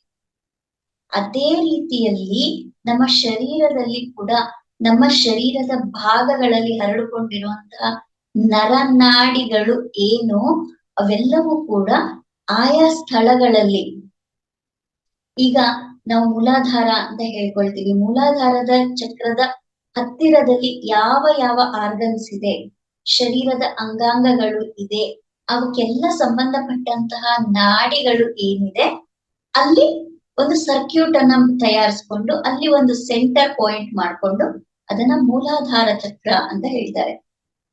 ಹಾಗೇನೆ ಪ್ರತಿಯೊಂದು ಶರೀರದ ಅಂಗಗಳಿಗೆ ಕೂಡ ನಾವು ಚಕ್ರಗಳ ಹತ್ತಿರಕ್ಕೆ ಸಂಬಂಧವನ್ನ ಕಲ್ಪಿಸ್ಕೊಂಡಿರ್ತೀವಿ. ಈಗ ಸ್ವಾದಿಷ್ಠಾನ ಚಕ್ರ, ಮೂಲಾಧಾರ ನಮ್ಮ ಎಕ್ಸ್ಕ್ರಿಟರಿ ಸಿಸ್ಟಮ್ಮು, ಮತ್ತೆ ನಮ್ಮ ಬಾಹ್ಯದ ಎಲ್ಲ ಇದನ್ನ ಕೂಡ ಕಂಟ್ರೋಲಿಂಗ್ ಅಲ್ಲಿ ಅದು ಇಟ್ಕೊಂಡಿದ್ರೆ, ನಮ್ಮ ಸ್ವಾದಿಷ್ಠಾನ ಚಕ್ರ ಅನ್ನುವಂತಹದ್ದು ನಮ್ಮ ಜನನಾಂಗದ ಕ್ರಿಯೆಗಳಿರಬಹುದು, ನಮ್ಮ ಪಚನ ಕ್ರಿಯೆ ಇರಬಹುದು, ನಾವು ಹೊರಗೆ ಹಾಕುವಂತ ಎಕ್ಸ್ಕ್ರಿಟರಿ ಸಿಸ್ಟಮ್ ಇರಬಹುದು, ಯೂರಿನರಿ ಬ್ಲಾಡರ್ ಇರಬಹುದು, ಗರ್ಭಾಶಯ ಇರಬಹುದು, ಈ ಎಲ್ಲಕ್ಕೆ ಕೂಡ ಟೆಸ್ಟಿಸ್ ಇರಬಹುದು, ಇವೆಲ್ಲಕ್ಕೆ ಕೂಡ ಕನೆಕ್ಟೆಡ್ ಆಗಿರುವಂತಹದ್ದು ಸ್ವಾದಿಷ್ಠಾನ ಚಕ್ರ. ಅಲ್ಲಿ ಇನ್ನೊಂದು ಸರ್ಕ್ಯೂಟ್ ಇರುತ್ತೆ. ಅದೇ ರೀತಿ ನಮ್ಮ ಮಣಿಪುರ ಚಕ್ರದಲ್ಲಿ ಕೂಡ ನಮ್ಮ ಡೈಜೆಸ್ಟಿವ್ ಸಿಸ್ಟಮ್ಗೆ ಸಂಬಂಧಪಟ್ಟಿರುವಂತಹದ್ದು, ಜಠರಕ್ಕೆ ಸಂಬಂಧಪಟ್ಟಿರುವಂತಹದ್ದು, ನಮ್ಮ ಡೈಜೆಷನ್ ನಡೆಯುವಾಗ ಏನೆಲ್ಲ ಪ್ರೋಸೆಸ್ ಆಗತ್ತೆ, ಏನೆಲ್ಲ ಹಾರ್ಮೋನ್ಸ್ ರಿಲೀಸ್ ಆಗತ್ತೆ, ಏನೆಲ್ಲ ರಾಸಾಯನಿಕಗಳು ದ್ರವಿಸುತ್ತೆ, ಇದೆಲ್ಲದರ ಕಂಟ್ರೋಲ್ ಮಣಿಪುರ ಚಕ್ರದಲ್ಲಿ ಇರುತ್ತೆ. ಹೀಗೆ ಒಂದೊಂದು ಸರ್ಕ್ಯೂಟ್ ಗಳನ್ನಾಗಿ ಮತ್ತೆ ನಮ್ಮ ಶ್ವಾಸಕೋಶ, ನಮ್ಮ ಹೃದಯ, ಇವೆಲ್ಲದರ ಕನೆಕ್ಷನ್ ಎಲ್ಲಿರುತ್ತೆ? ಅನಾಹತ ಚಕ್ರದಲ್ಲಿರುತ್ತೆ. ಇನ್ನ ಈ ವಿಶುದ್ಧ ಚಕ್ರ ಬಂದು ನಮ್ಮ ಅದ್ಭುತವಾಗಿರುವಂತಹ ಚಕ್ರ ಇದು. ನಾವು ಅಂದುಕೊಳ್ತೀವಿ ನಮ್ಮ ಭಾವನೆಗಳನ್ನ ವ್ಯಕ್ತಪಡಿಸುವಂತಹ, ಮಾತುಗಳನ್ನ ಆಡುವಂತಹ, ಅದಕ್ಕೆ ಸಂಬಂಧಪಟ್ಟಿರುವಂತಹ ಚಕ್ರ ಅಂತ ಮಾತ್ರ ಅಂದ್ಕೊಳ್ತೀವಿ. ಆದ್ರೆ ವಿಶುದ್ಧ ಚಕ್ರ ಅನ್ನುವಂಥದ್ದು ಒಂದು ಸೇತುವೆ ಇದ್ದ ಹಾಗೆ. ಮೇಲಿಂದ ಈ ನಮ್ಮ ಶರೀರದಲ್ಲಿ 2 ಪಾರ್ಟ್ ಇದೆ, ಒಂದು ರುಂಡ, ಒಂದು ಮುಂಡ ಅಂತ ಹೇಳ್ತೀವಿ ನಾವು. ಈ ರುಂಡ ಅನ್ನುವಂತಹದ್ದು ಏನು? ಇಲ್ಲಿಂದ ಮೇಲಕ್ಕೆ ನಮ್ಮ ಮುಖ, ನಮ್ಮ ಕಣ್ಣು, ಮೂಗು, ಬಾಯಿ, ಇವೆಲ್ಲವೂ ಏನಿದೆ ಇವೆಲ್ಲ ರುಂಡದಲ್ಲಿ ಬರುತ್ತೆ. ಇವೆಲ್ಲವೂ ಏನು ಅಂದ್ರೆ ಆಧ್ಯಾತ್ಮಿಕತೆಯ ಸಂಕೇತ. ಇಲ್ಲಿಂದನೇ ನಾವು ಹೆಚ್ಚು ಅನುಭವಗಳನ್ನ ಪಡೆಯುವಂತಹದ್ದು. ಈ ಮಸ್ತಿಷ್ಕದಲ್ಲಿ ಎಷ್ಟೆಲ್ಲ ಜ್ಞಾನ ಇರುವಂತಹದ್ದು, ಇವೆಲ್ಲವೂ ಕೂಡ ನಮ್ಮ ರುಂಡದ ಪಾರ್ಟ್ ಅಲ್ಲಿ ಇರುವಂತಹದ್ದಲ್ವಾ. ಈ ರುಂಡದಲ್ಲಿ ಇರುವಂತಹ ಜ್ಞಾನವನ್ನ ಮುಂಡದ ಜೊತೆಯಲ್ಲಿ, ಇನ್ನ ಕೆಳಗಡೆ ಬಾಡಿ ಪಾರ್ಟ್ ಏನಿದೆ ಅದರ ಜೊತೆಯಲ್ಲಿ ಕನೆಕ್ಟಿವಿಟಿ ಮಾಡುವಂತಹ ಅದ್ಭುತ ಚಕ್ರವೇ ನಮ್ಮ ವಿಶುದ್ಧ ಚಕ್ರ. ಇನ್ನು ತದನಂತರ ನಮ್ಮ ಆಜ್ಞಾಚಕ್ರ. ಆಜ್ಞಾಚಕ್ರ ಅನ್ನುವಂತಹದ್ದು ನಮ್ಮ ಆತ್ಮದ ಸ್ಥಿತಿಯನ್ನ ತಿಳಿಸುವಂತಹದ್ದು, ನಮ್ಮ ಆತ್ಮದ ಅನುಭವಗಳನ್ನ ತೋರಿಸುವಂತಹದ್ದು. ಇನ್ನ ಸಹಸ್ರಾರ ಅಂತೂ ನಮ್ಮನ್ನ ಅದ್ಭುತವಾದ ಪರಮಾತ್ಮ ಸ್ಥಿತಿಗೆ ಕರೆದುಕೊಂಡು ಹೋಗುವಂತಹ ಅದ್ಭುತ ಚಕ್ರ. ಈ ಆಧ್ಯಾತ್ಮಿಕತೆಯನ್ನ ಭೌತಿಕತೆ ಜೊತೆಯಲ್ಲಿ ಸೇರಿಸಿ ಇಡುವಂತಹದ್ದೇ ನಮ್ಮ ವಿಶುದ್ಧ ಚಕ್ರ.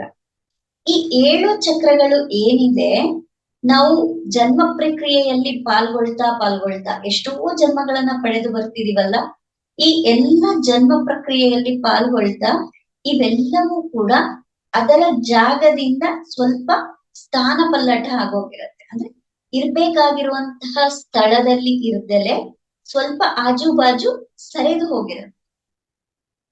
ಯಾವಾಗ ಮಹಾಕಾರಣ ಶರೀರದಲ್ಲಿ ಧ್ಯಾನದ ಮುಖಾಂತರ ನಾವು ಹೆಚ್ಚು ನಮ್ಮನ್ನ ನಾವು ಪ್ರಾಣಶಕ್ತಿಯೊಂದಿಗೆ ಹೊಂದಿಸ್ಕೊಂಡು ಆ ಪ್ರಾಣಶಕ್ತಿಯನ್ನ ಹೆಚ್ಚು ಅನುಭೂತಿಯನ್ನ ಮಾಡ್ತಾ ಹೋಗ್ತೀವೋ, ಈ ಚಕ್ರಗಳು ಏನಿದೆಯೋ, ಇಂಬ್ಯಾಲೆನ್ಸ್ ಆಗಿರುವಂತಹ ಈ ಚಕ್ರಗಳು ಏನಿದೆಯೋ ಅವೆಲ್ಲವೂ ಕೂಡ ಒಂದು ಸ್ತಂಭ ರೇಖೆಯಲ್ಲಿ, ಒಂದು ಸ್ಟ್ರೈಟ್ ಲೈನ್ ಅಲ್ಲಿ ಸ್ಥಿತಿ ಆಗ್ತಾ ಹೋಗುತ್ತೆ. ಅಂದ್ರೆ ಅದನ್ನ ಅಡ್ಜಸ್ಟ್ ಮಾಡ್ಕೊಳ್ತಾ ಹೋಗುತ್ತೆ.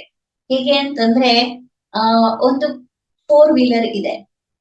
ಆ 4 ವೀಲರ್ ನ ಹಾಗೆ ಓಡಿಸಲ್ಲ, 4 ಚಕ್ರಗಳು ಅದಕ್ಕೆ ಸಂಬಂಧಪಟ್ಟಿರೋ ಹಾಗೆ ಸರಿಯಾದ ರೀತಿಯಲ್ಲಿ 4 ಚಕ್ರಗಳು ಒಂದೇ ರೀತಿಯಲ್ಲಿ ಮೂವ್ ಆದ್ರೆ ಮಾತ್ರ ಗಾಡಿ ಸರಿಯಾಗಿ ಹೋಗುತ್ತೆ. ಒಂದು ಚಕ್ರ ಎಳೆದ್ರೂ ಕೂಡ ಗಾಡಿ ಅನ್ನೋಂಥದ್ದು ಆ ಕಡೆ ಎಳ್ಕೊಳ್ತಾ ಇರುತ್ತೆ. ಅದೇ ರೀತಿ ನಮ್ಮ ಶರೀರ ಕೂಡ ಈ ಚಕ್ರಗಳು ಇಂಬ್ಯಾಲೆನ್ಸ್ ಆದಾಗ ನಮ್ಮ ಶರೀರದಲ್ಲಿ ಎಷ್ಟೋ ವ್ಯತ್ಯಯಗಳು ನಡೀತಾ ಇರುತ್ತೆ. ಅದು ಕೆಲವೊಂದು ಅರಿವಿಗೆ ಬರಬಹುದು, ಕೆಲವೊಂದು ಅರಿವಿಗೆ ಬರ್ದಲೇನೂ ಅದು ಎಳಿತಾ ಇರಬಹುದು. ಆದ್ರೆ ಯಾವಾಗ ನಾವು ಧ್ಯಾನವನ್ನ ಮಾಡ್ತಾ ಸಾಧನೆಯಲ್ಲಿ ನಮ್ಮನ್ನ ನಾವು ತೊಡಗಿಸ್ಕೊಳ್ತೀವೋ, ಈ ಎಲ್ಲ ಚಕ್ರಗಳು ಕೂಡ ಒಂದು ಸ್ಟ್ರೈಟ್ ಲೈನ್ ಅಲ್ಲಿ ಸ್ಥಿತ ಆಗೋದಕ್ಕೆ ಪ್ರಾರಂಭ ಮಾಡುತ್ತೆ.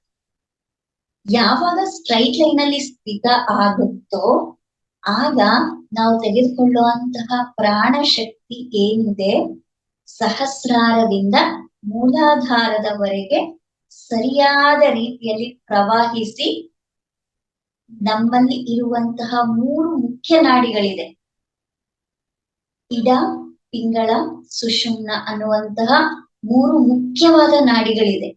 ಈ ನಾಡಿಗಳನ್ನ ಆಕ್ಟಿವೇಟ್ ಮಾಡಿ ನಮ್ಮ ಒಳಗಡೆ ಇರುವಂತಹ ಕುಂಡಲಿನಿ ಶಕ್ತಿ ಅಂತ ನಾವು ಏನು ಹೇಳ್ಕೊಳ್ತೀವೋ ಆ ಕುಂಡಲಿನಿ ಶಕ್ತಿ ಜಾಗೃತಿ ಆಗ್ತಾ ಹೋಗುತ್ತೆ. ಇದು ಮಹಾಕಾರಣ ಶರೀರದಲ್ಲಿ ಇರುವಂತಹ ಅದ್ಭುತ ಜ್ಞಾನ. ಇದು ಕುಂಡಲಿನಿ ಆಕ್ಟಿವೇಶನ್ ಆಗ್ಬೇಕು ನಂಗೆ ಅಂತ ಹೇಳಿ ತುಂಬಾ ಜನ ಪ್ರಯತ್ನ ಪಡ್ತಾರೆ.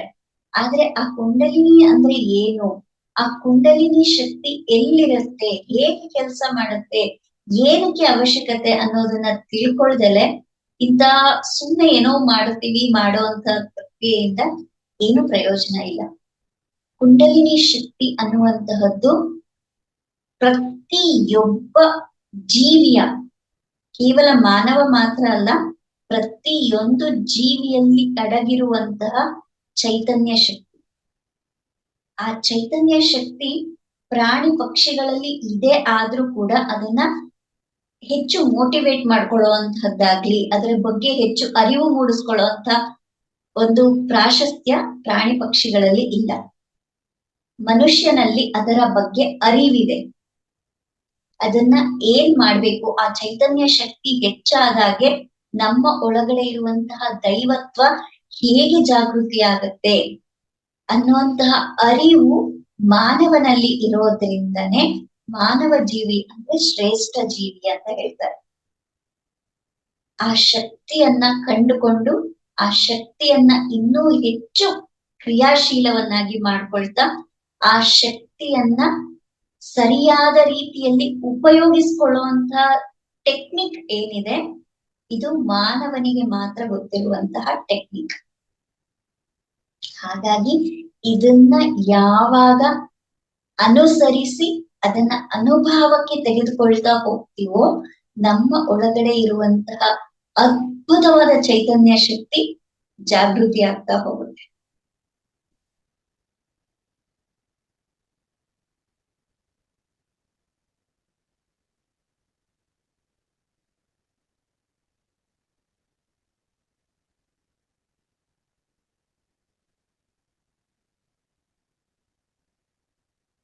ಹಲೋ, ಇಂತಹ ಅದ್ಭುತ ಶಕ್ತಿಯನ್ನ ಗುರುತಿಸ್ಕೊಂಡು ಅದನ್ನ ಸರಿಯಾದ ರೀತಿಯಲ್ಲಿ ಉಪಯೋಗಿಸಿಕೊಳ್ಳಬೇಕು ಅಂತಂದ್ರೆ ನಮ್ಮ ಒಳಗಡೆ ಇದರ ಬಗ್ಗೆ ಅರಿವು ಮೂಡಿಸ್ಕೊಳ್ಳುವಂಥದ್ದು ತುಂಬಾ ಅವಶ್ಯಕತೆ ಇರುವಂತದ್ದು.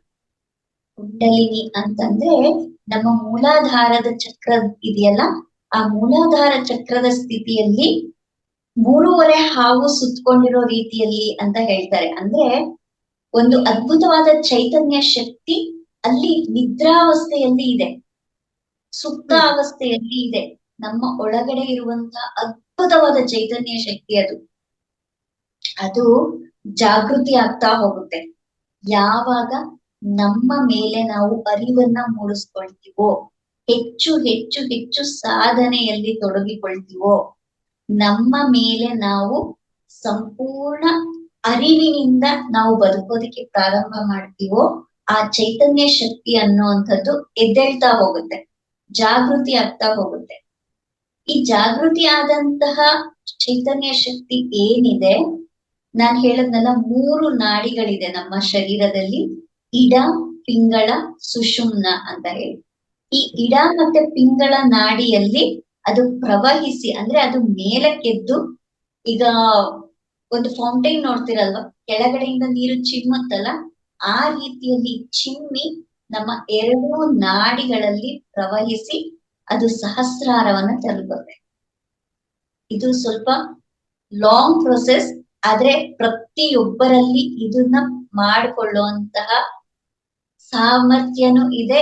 ಅದಕ್ಕೆ ಅರಿವು ತುಂಬಾ ಬೇಕು, ಅರಿವು ಕೂಡ ತುಂಬಾ ಅಗತ್ಯ. ಸುಮ್ಮನೆ ಎಷ್ಟೋ ಮಂದಿ ಹೇಳ್ತಾರೆ ಕುಂಡಲಿನಿ ಆಕ್ಟಿವೇಶನ್ ಮಾಡ್ತೀವಿ ಅಂತ ಹೇಳಿ, ಅಂತಹ ಕ್ರಿಯೆಗಳಿಗೆ ದಯವಿಟ್ಟು ನೀವು ಮನಸೋಲ್ಬೇಡ್ರಿ. ಯಾಕೆಂದ್ರೆ ಅದು ಸಹಜವಾಗಿ ನಡಿಬೇಕಾಗಿರುವಂತ ಪ್ರಕ್ರಿಯೆ. ಯಾವುದೇ ಒತ್ತಾಯದಿಂದ ಮಾಡುವಂತಹ ಪ್ರಕ್ರಿಯೆ ಖಂಡಿತ ಅಲ್ಲ. ನಾವು ನಿರಂತರವಾಗಿ ಧ್ಯಾನ ಸಾಧನೆಯನ್ನ ಮನಸ್ಸಪೂರ್ತಿಯಾಗಿ ನಾವು ಮಾಡ್ತಾ ಹೋದಲ್ಲಿ ಖಂಡಿತ ಈ ಒಂದು ಪ್ರೊಸೆಸ್ ನಮ್ಮೆಲ್ಲರಲ್ಲಿ ನಡೆಯುತ್ತೆ. ಅದ್ರೊಳಗೂ ಇವಾಗ ಇರುವಂತಹ ಭೂಮಿ ಇರುವಂತಹ ಸಿಚುಯೇಷನ್ ಅಲ್ಲಿ ಬಹಳ ಫಾಸ್ಟ್ ಆಗಿ ಈ ಪ್ರಕ್ರಿಯೆ ನಡೆಯೋ, ಆ ಪ್ರಕ್ರಿಯೆ ಹತ್ರ ತುಂಬಾ ಜನ ಬರ್ತಾ ಇದೀವಿ. ಆದ್ರೆ ಆ ಪ್ರಕ್ರಿಯೆ ಏನು, ಹೇಗಿರುತ್ತೆ, ಅದನ್ನ ಹೇಗೆ ಸ್ವೀಕಾರ ಮಾಡ್ಬೇಕು ಅನ್ನೋಂತ ಜ್ಞಾನವನ್ನ ನಾವು ತಿಳ್ಕೊಬೇಕು. ಆ ಜ್ಞಾನವನ್ನ ತಿಳಿದುಕೊಂಡು ನಂತರ ನಾವು ಅದನ್ನ ಮಾಡ್ಕೊಳ್ತಾ ಹೋದಾಗ ನಮಗೆ ಸರಿಯಾದ ಮಾರ್ಗದಲ್ಲಿ ಮುಂದುವರಿಯೋದಿಕ್ಕೆ ಸಹಾಯ ಆಗ್ತಾ ಹೋಗುತ್ತೆ. ಇಂತಹ ಅದ್ಭುತ ಪ್ರಕ್ರಿಯೆಗಳ ಕೂಡಿರೋದೇ ನಮ್ಮ ಮಹಾಕಾರಣ ಶರೀರದಲ್ಲಿ. ಈ ಮಹಾಕಾರಣ ಶರೀರವನ್ನ ನಾವು ಹೆಚ್ಚು ಉತ್ತೇಜನ ಮಾಡ್ಕೋಬೇಕು ಅಂತಂದ್ರೆ ಏನು ಇಲ್ಲ, ಕೇವಲ ಧ್ಯಾನವನ್ನ ಮಾಡ್ತಾ ಮಾಡ್ತಾ ಮಾಡ್ತಾ ನಮ್ಮ ಮೇಲೆ ನಾವು ಅರಿವನ್ನ ಬೆಳೆಸ್ಕೋಬೇಕು. ನಾ ಹೇಗೆ ನಡೀತಾ ಇದ್ದೀನಿ, ನಾ ಹೇಗೆ ತಿಂತಾ ಇದ್ದೀನಿ, ನಾನ್ ಆ ಪಂಚಭೂತಗಳ ಜೊತೆಯಲ್ಲಿ ಹೇಗೆ ಕನೆಕ್ಟ್ ಆಗ್ತಾ ಇದ್ದೀನಿ. ಯಾಕೆಂದ್ರೆ ಈ ಪಂಚಭೂತಗಳು ಒಂದ್ರ ಜೊತೆ ಅಲ್ಲ, 5 ಜೊತೆಲೂ ಇದೀವಿ ನಾವು.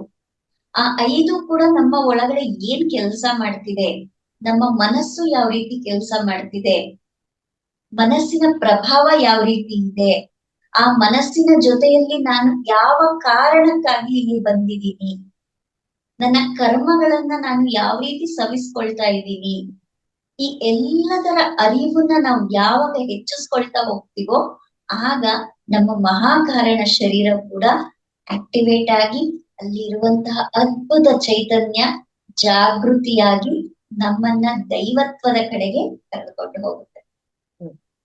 ಮತ್ತೆ ಇಂಥ ಒಂದು ಅದ್ಭುತ ಜ್ಞಾನವನ್ನ ನಮ್ಮೆಲ್ಲರಿಗೆ ಕೊಡ್ತಾ ಇರುವಂತಹ ಮಹಾವತಾರ್ ಬಾಬಾಜಿ ಮತ್ತು ಶಂಬಲದ ಗುರುಗಳಿಗೆ, ಶಂಬಲದಲ್ಲಿ ಇರುವಂತಹ ಅದ್ಭುತ ಚೈತನ್ಯಗಳಿಗೆ ನಾವು ಎಷ್ಟು ಶಿರಸಾಷ್ಟಾಂಗ ನಮನಗಳನ್ನ ಮಾಡಿದ್ರು ಸಾಲದು. ನಿಜ ನಿಜ ನಿಜ ನಿಜ ನಿಜ ಮೇಡಮ್.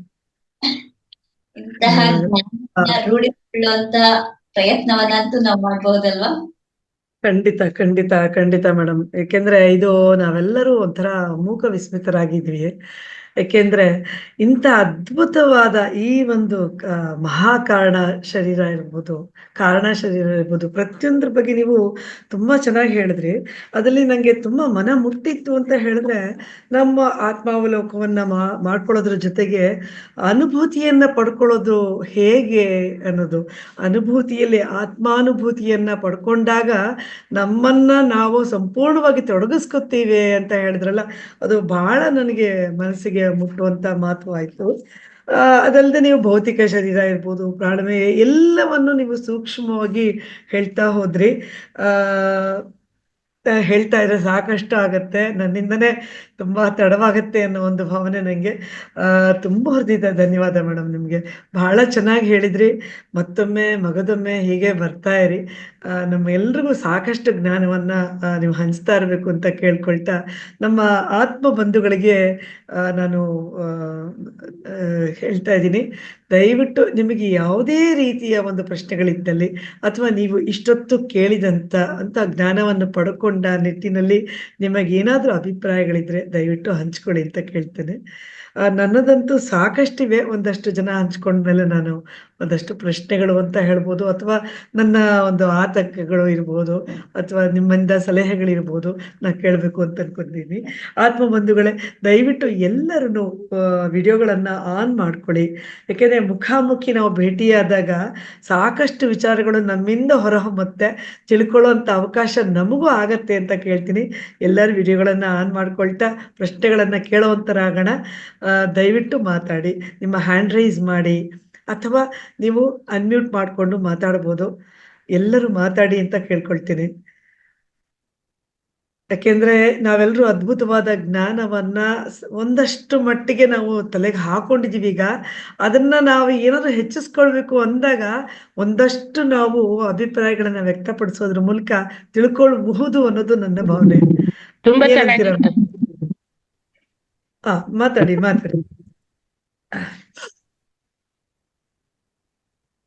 ಮಾತಾಡಿ ಶಾಂತ ಅವರೇ. ಹಲೋ ಮೇಡಮ್, ನಮಸ್ತೆ ಮೇಡಮ್. ರೂಪಾ ಮೇಡಮ್ ನಮಸ್ತೆ ಮೇಡಮ್. 6 ದೇಹಗಳ ಬಗ್ಗೆ ತುಂಬಾ ಸವಿಸ್ತಾರವಾಗಿ ವಿವರಣೆ ಕೊಟ್ರಿ ತಾವು. ತುಂಬಾ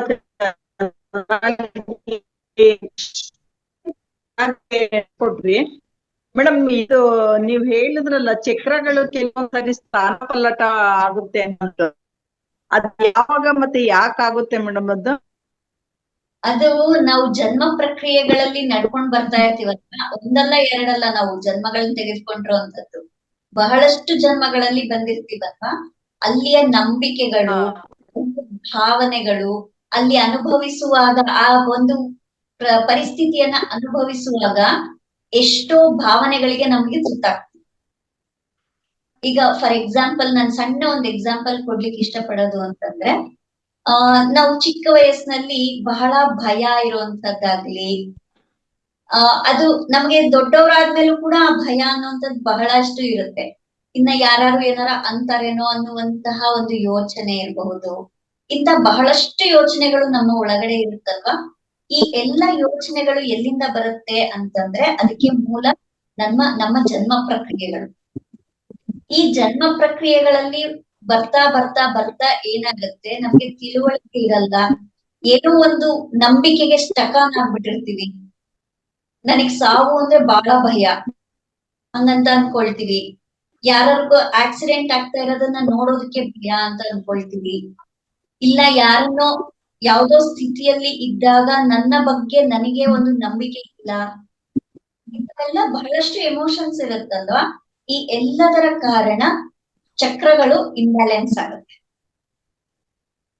ನಮ್ಮ ಕರ್ಮದ ಲೆಕ್ಕಾಚಾರ ಮತ್ತೆ ನಮ್ಮ ಆಲೋಚನೆಗಳು, ನಮ್ಮ ನಂಬಿಕೆಗಳು, ನಮ್ಮ ಭಾವನೆಗಳು, ಈ ಎಲ್ಲದನ್ನ ನಾವು ಕಲುಷಿತ ಮಾಡ್ಕೊಳ್ತಾ ಏನಾಗುತ್ತೆ, ಈ ಚಕ್ರಗಳಲ್ಲಿ ಅದು ಸ್ವಲ್ಪ ಇಂಬ್ಯಾಲೆನ್ಸ್ ಆಗುವಂತದ್ದು, ಅದ್ರ ಚಕ್ರಗಳಲ್ಲಿ ಸರಿಯಾದ ರೀತಿ ಶಕ್ತಿ ಪ್ರವಾಹ ಆಗದೆ ಇರುವಂತದ್ದು, ಈ ತರ ಎಲ್ಲ ನಡೀತಾ ಇರುತ್ತೆ.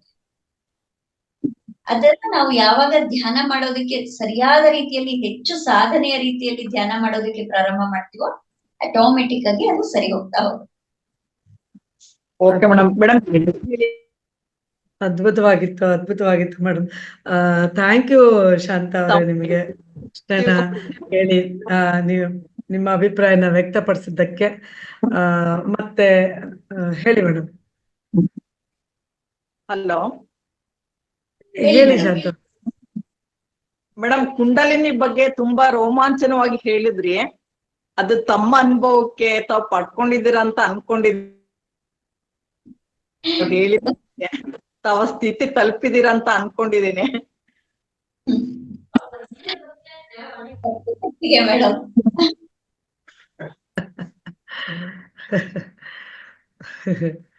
ಓಕೆ ಓಕೆ, ಆಯ್ತು ಮೇಡಮ್. ತುಂಬಾ ಥ್ಯಾಂಕ್ಸ್ ನಿಮ್ಗೆ ನಿಮ್ಮ ಪ್ರಶ್ನೆನ ಕೇಳಿದ್ದಕ್ಕೆ. ಮತ್ತೆ ಬೇರೆ ಯಾರು ಪ್ರಶ್ನೆಗಳನ್ನ ಕೇಳೋರಿದ್ದೀರಿ ದಯವಿಟ್ಟು ಕೇಳಿ. ಎಲ್ಲರೂ ಮ್ಯೂಟ್ ಮಾಡ್ಕೊಡಿ ಆತ್ಮ ಬಂಧುಗಳೇ. ಸರ್ ಶಿವಕುಮಾರ್ ಸರ್ ಮಾತಾಡಿ ಸರ್.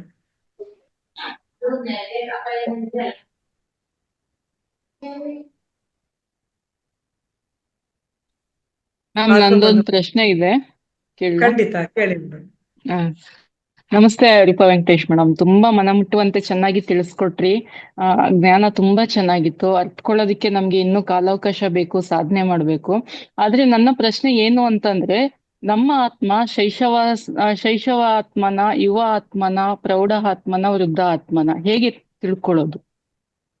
ಇದನ್ನ ನಾವು ತಿಳ್ಕೊಬೇಕಂದ್ರೆ ನಮ್ಮ ಮನಸ್ಥಿತಿಯ ಬಗ್ಗೆ ನಾವು ಹೆಚ್ಚು ಗಮನವನ್ನ ಕೊಡ್ತಾ ಹೋಗ್ಬೇಕು. ನಮ್ಮ ಮನಸ್ಥಿತಿ ಹೇಗಿರುತ್ತೆ ಅಂದ್ರೆ, ಈ ಶೈಶವಾತ್ಮ ಅಂತ ನಾವು ಏನ್ ಹೇಳ್ಕೊಳ್ತೀವಿ, ಆ ಶೈಶವಾತ್ಮಗಳು ಮೂಲಾಧಾರ ಚಕ್ರದ ಸ್ಥಿತಿಯಲ್ಲಿ ಇರ್ತಾರೆ. ಅಂದ್ರೆ ಏನು, ನಾನು, ನಂದು, ನನ್ನ ಸ್ವಂತಿಕೆ, ನನ್ನ ಇಂಪಾರ್ಟೆನ್ಸ್, ನನ್ನ ಜೀವನಕ್ಕೆ ಇದು ಅಗತ್ಯ ಅನ್ನುವಂತಹ ಭಾವನೆಗಳಿಂದ ಇರ್ತಾರೆ. ಅರ್ಥ ಆಗ್ತಿದ್ಯಾ ನಾ ಹೇಳ್ತಾ ಇರೋದು? ಗೊತ್ತಾಗ್ತಾ ಇದೆ ಮ್ಯಾಮ್, ಗೊತ್ತಾಗ್ತದೆ. ಮೂಲಾಧಾರ ಚಕ್ರದಲ್ಲೇ ಇರ್ತೀವಿ ಅಂತ ಅವಾಗ ಶೈಶವಾತ್ಮದಲ್ಲಿ. ನಮ್ಮ ಒಂದು ಇಂಪಾರ್ಟೆನ್ಸ್ ಮೇಲೆ, ನನ್ನ ಆರೋಗ್ಯ, ನನ್ನ ಒಂದು ಸುಖ ಸಂತೋಷ, ಇದ್ರ ಮೇಲೆನೆ ಕಾನ್ಸಂಟ್ರೇಟೆಡ್ ಇರುತ್ತೆ. ಇನ್ನ ಸ್ವಲ್ಪ ಎಷ್ಟೋ ಜನ್ಮಗಳನ್ನ ಮೂಲಾಧಾರ ಸ್ಥಿತಿಯಲ್ಲಿ ನಾವು ತಲುಪೋದು, ಎಷ್ಟೋ ಜನ್ಮಗಳನ್ನ ತೆಗೆದುಕೊಳ್ತೀವಿ.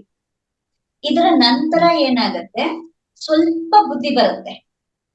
ಓ, ಇದು ನಾನೊಬ್ಬನೇ ಅಲ್ಲ, ನನ್ನ ಕುಟುಂಬ ಅನ್ನುವಂಥದ್ದಿದೆ, ನನ್ನ ಬಂಧು ಬಳಗ ಅನ್ನುವಂಥದ್ದಿದೆ, ಅವರ ಒಂದು ಖುಷಿಗೆ ಕೂಡ ನಾನು ವರ್ಕ್ ಮಾಡ್ಬೇಕು, ಅವರಿಗೆ ಕೂಡ ಇಂಪಾರ್ಟೆನ್ಸ್ ಕೊಡ್ಬೇಕು ಅನ್ನುವಂತಹ ಭಾವನೆ ಯಾವಾಗ ನಮ್ಮಲ್ಲಿ ಸ್ಟಾರ್ಟ್ ಆಗುತ್ತೋ ಅದನ್ನ ನಾವು ಏನ್ ಹೇಳ್ತೀವಿ, ಪ್ರೌಢಾವಸ್ಥೆ ಅಂತ ಹೇಳ್ತೀವಿ, ಪ್ರೌಢ ಆತ್ಮಗಳು ಅಂತ ಹೇಳ್ತಾರೆ. ಅಂದ್ರೆ ಅದಕ್ಕೆ ಕೂಡ ಇಂಪಾರ್ಟೆನ್ಸ್ ಕೊಡುವಂತಹ ಒಂದು ಸಿಚುಯೇಷನ್ ಕಲಿತಾ ಹೋಗ್ತೀವಿ. ಆಟೋಮೆಟಿಕಲಿ ಇವಾಗ LKG ಇಂದ ಬಂದು 1ನೇ ಸ್ಟ್ಯಾಂಡರ್ಡ್ ಬರ್ಲೇಬೇಕು, 1ನೇ ಸ್ಟ್ಯಾಂಡರ್ಡ್ ಆದ್ಮೇಲೆ 2ನೇ ಸ್ಟ್ಯಾಂಡರ್ಡ್ ಬರ್ಲೇಬೇಕು ಮಕ್ಕಳು. ಯಾವ್ದನ್ನು ನಿಲ್ಸೋಕಾಗಲ್ಲ ಅಲ್ವಾ? ಅದೇ ರೀತಿಯಲ್ಲಿ ಆತ್ಮಗಳ ಪ್ರಯಾಣ ಕೂಡ ಹಾಗೆ ನಡ್ಕೊಂಡು ಬರ್ತಾ ಇರುತ್ತೆ. ಎಷ್ಟೋ ಜನ್ಮಗಳು ಒಂದೊಂದು ಸ್ಥಿತಿಯಲ್ಲಿ ಕೂಡ ನಾವು ಅನುಭವಿಸ್ತಾ ಹೋಗ್ತೀವಿ. ಹೀಗೆ ನಾನೊಬ್ಬನೇ ಅಲ್ಲ, ನನ್ನವರು ಇದ್ದಾರೆ ಅನ್ನುವಂತಹ ಭಾವನೆ ಬಂದ ಮೇಲೆ ನೆಕ್ಸ್ಟ್ ಏನ್ ಮಾಡ್ತೀವಿ, ಒಂದು ಸಮಾಜ ಅನ್ನುವಂಥದ್ದು ನಮ್ಮ ತಲೆಯಲ್ಲಿ ಬರ್ತಾ ಹೋಗುತ್ತೆ.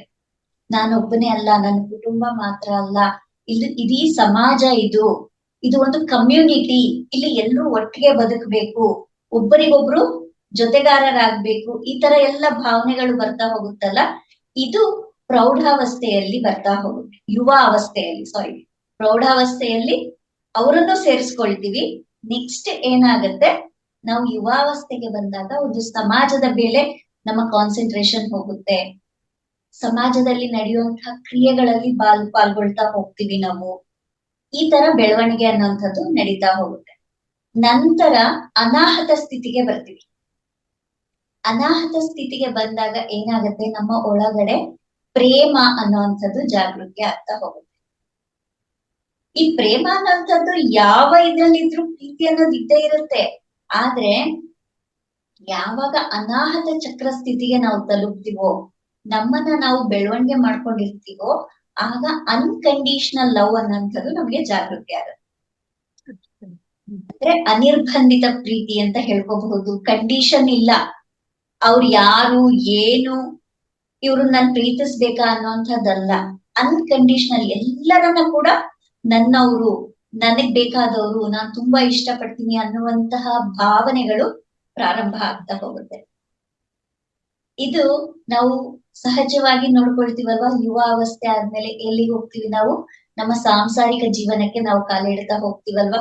ಅಲ್ಲಿ ಎಷ್ಟು ಬಾಧ್ಯತೆಗಳಿರುತ್ತೆ, ಎಷ್ಟು ರೆಸ್ಪಾನ್ಸಿಬಿಲಿಟೀಸ್ ನಮ್ಮ ಮೇಲಿರುತ್ತೆ, ಅವೆಲ್ಲದರ ಒಳಗಡೆ ನಾವು ಹೇಗೆ ಇನ್ವಾಲ್ವ್ ಆಗ್ತೀವಿ.